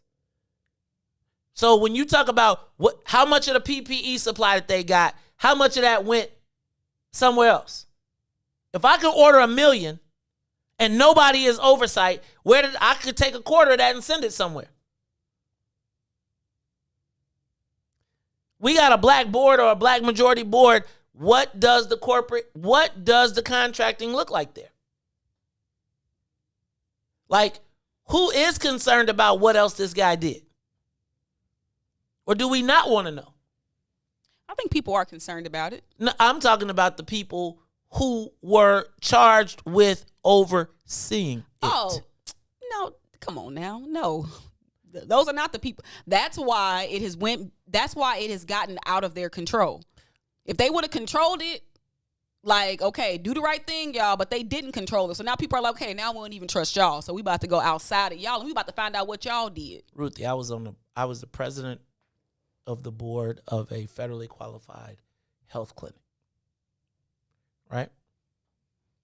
One day, we found out that we couldn't understand why the dental equipment kept coming up. Like, I'm talking about like x-ray machines and all type of stuff. Oh, okay. And we found out that someone in the facility was stealing. But they were stealing and the boss knew, but he couldn't say nothing because the person that was stealing had him jammed up on another issue. So we would find ourselves being at the board approving we need a new x-ray machine. And so one day I was like, why do we, wait, hold on. And so when I got to the bottom of the issue, I was like, okay, I brought it to the board. And the board was more concerned with maintaining the relationship with the CEO because he gave them the perks than they were with the fact that we just lost $100,000 and something machine. And so 3 of us resigned from the board because we was like, yo, cuz, you're never putting that on my jacket, ever. I'm never going to say that we have this thing and we knew that some theft was happening and we're going to, right? I think that's the difference. Like, it's... I got to go, Joe. Like, ain't nobody going to say nothing. And it's like, y'all looking at the personality. I'm like, federal. But it's something wrong with you if you get off the train. Right. I was the crazy one. And the people was looking at me like, you petty. Okay. I'm going to be over here. Do you think that it is... All right, so you remember how many people were defending Mike Madigan, right? And kind of going down with that whole ship. Do you think that this situation is similar to that in regard to people having so much stake in the game that they can't necessarily say nothing because they got too much stake in the game? I'm starting to feel that way. I'm starting to feel like somebody got something and you can't. It's like we all in this too far to turn around now. We all, our fates are interactively are interlinked. Speaking of interlinked, just wanted to tell you because I just. Wait, you ain't finna take some more time off? No. Oh, Okay. no. Right, Not this month. Just wanted to just Google a little bit of things, and the task force that universal basic income plan came out of started in the University of Chicago, got a hand in it. So that's why black people ain't getting no reparations. So you mean to tell me that? Never mind. We ain't necessarily got to go Ruthie, into it. But you gotta stop. I'm just saying, trying to help like, you here. But I'm trying to help you. It just ain't Stop, right. Ruthie. It ain't right. But just stop. You gotta don't be messing up your rocket ship ticket. All right? Because, it's like I got all these people trying to keep me from getting to the moon, so I got to make sure y'all get there, man. Y'all can send me a space shuttle back. So don't be going to them. Don't mess up your ticket. It just seemed like these big hospitals and healthcare in general has such control over our lives in ways that we really don't necessarily think about. They're multi-billion-dollar entities. And so it just breeds. Can I tell you something? What would you say if I told you that University of Southern California paid $1 billion to settle a 30-year case? $1 billion? One university paid $1 billion to settle the case of a gynecologist that had sexually molested women over a 30-year period. But University of Southern California paid them $1 billion. I want to point out to you that Georgetown University, this was over 30 years. Georgetown University, which built its entire campus on the trade of slavery, offered a $400,000 scholarship fund as their plan for reparations for their part. How much?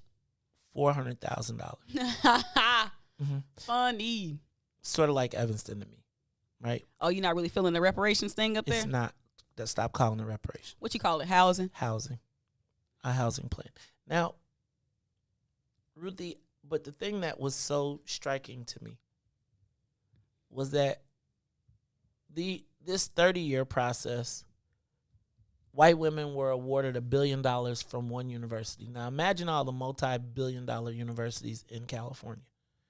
The universities in California could pay the reparations really for black folks. And the federal government just cut a $1.9 trillion check. Each one of those women stand to get a minimum of $50,000. Yeah, I'm looking at it now. About 710 women. 710 women, so break that up, right? We can't get reparations, though. They did 30 years. There are so many different studies. There are so many different things that have been done related to how reparations can be funded. And you can look locally at some schools' endowments and how it's a direct link back to either slavery or the pillaging of black wealth. And they could easily give that. I mean, they could write a check right now. There's really no excuse for not doing reparations. We literally seen them sign their name on a piece of paper and start to send out stimulus checks.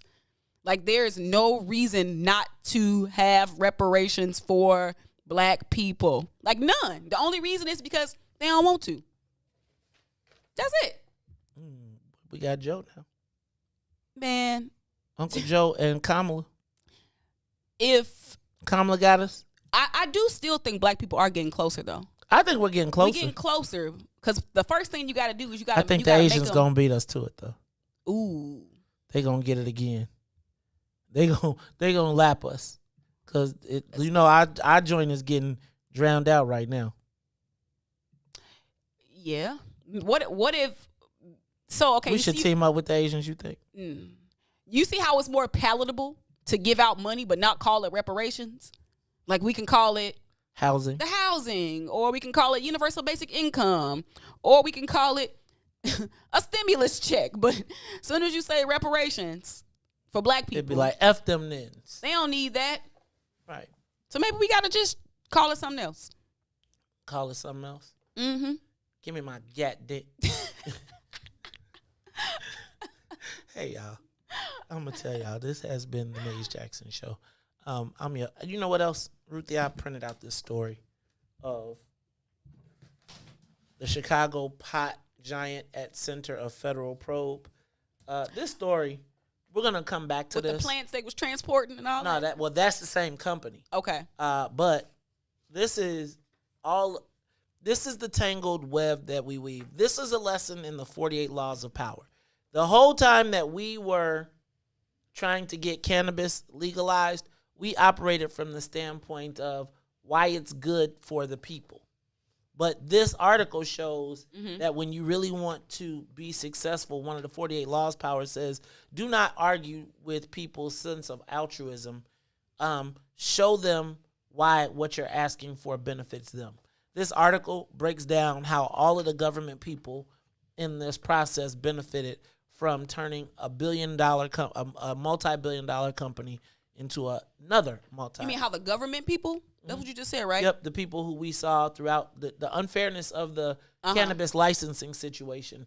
Federal probe going into it, but they peel back some of the layers of onion. So, you find about a Green Thumb, you find out about Bridget Degnan, you find about how these bills traveled through all of these departments and how the people on one side who were on government all left government to become part of the cannabis industry, and how this happened and how Mike Madigan's team was tied into it. I told you all before, I actually witnessed how ruthless this company could be because when they were first starting, we were darlings. Ooh. And then when they realized that they couldn't get the blackness out of me, then it was like we went away. And they found some less black people. Hey, y'all. This has been the Maze Jackson Show. Ruth, you got anything you want to say before we get up out the show? Man, I'm only 2 days back in, and I'm tired already. Dang, Ruthie. We got a lot to do. You can't be tired. Jesus, all these issues. I don't feel no ways tired. Lord. I come too far from where. Hey, y'all, this is the Maze Jackson Show. We got to bust out the James Cleveland.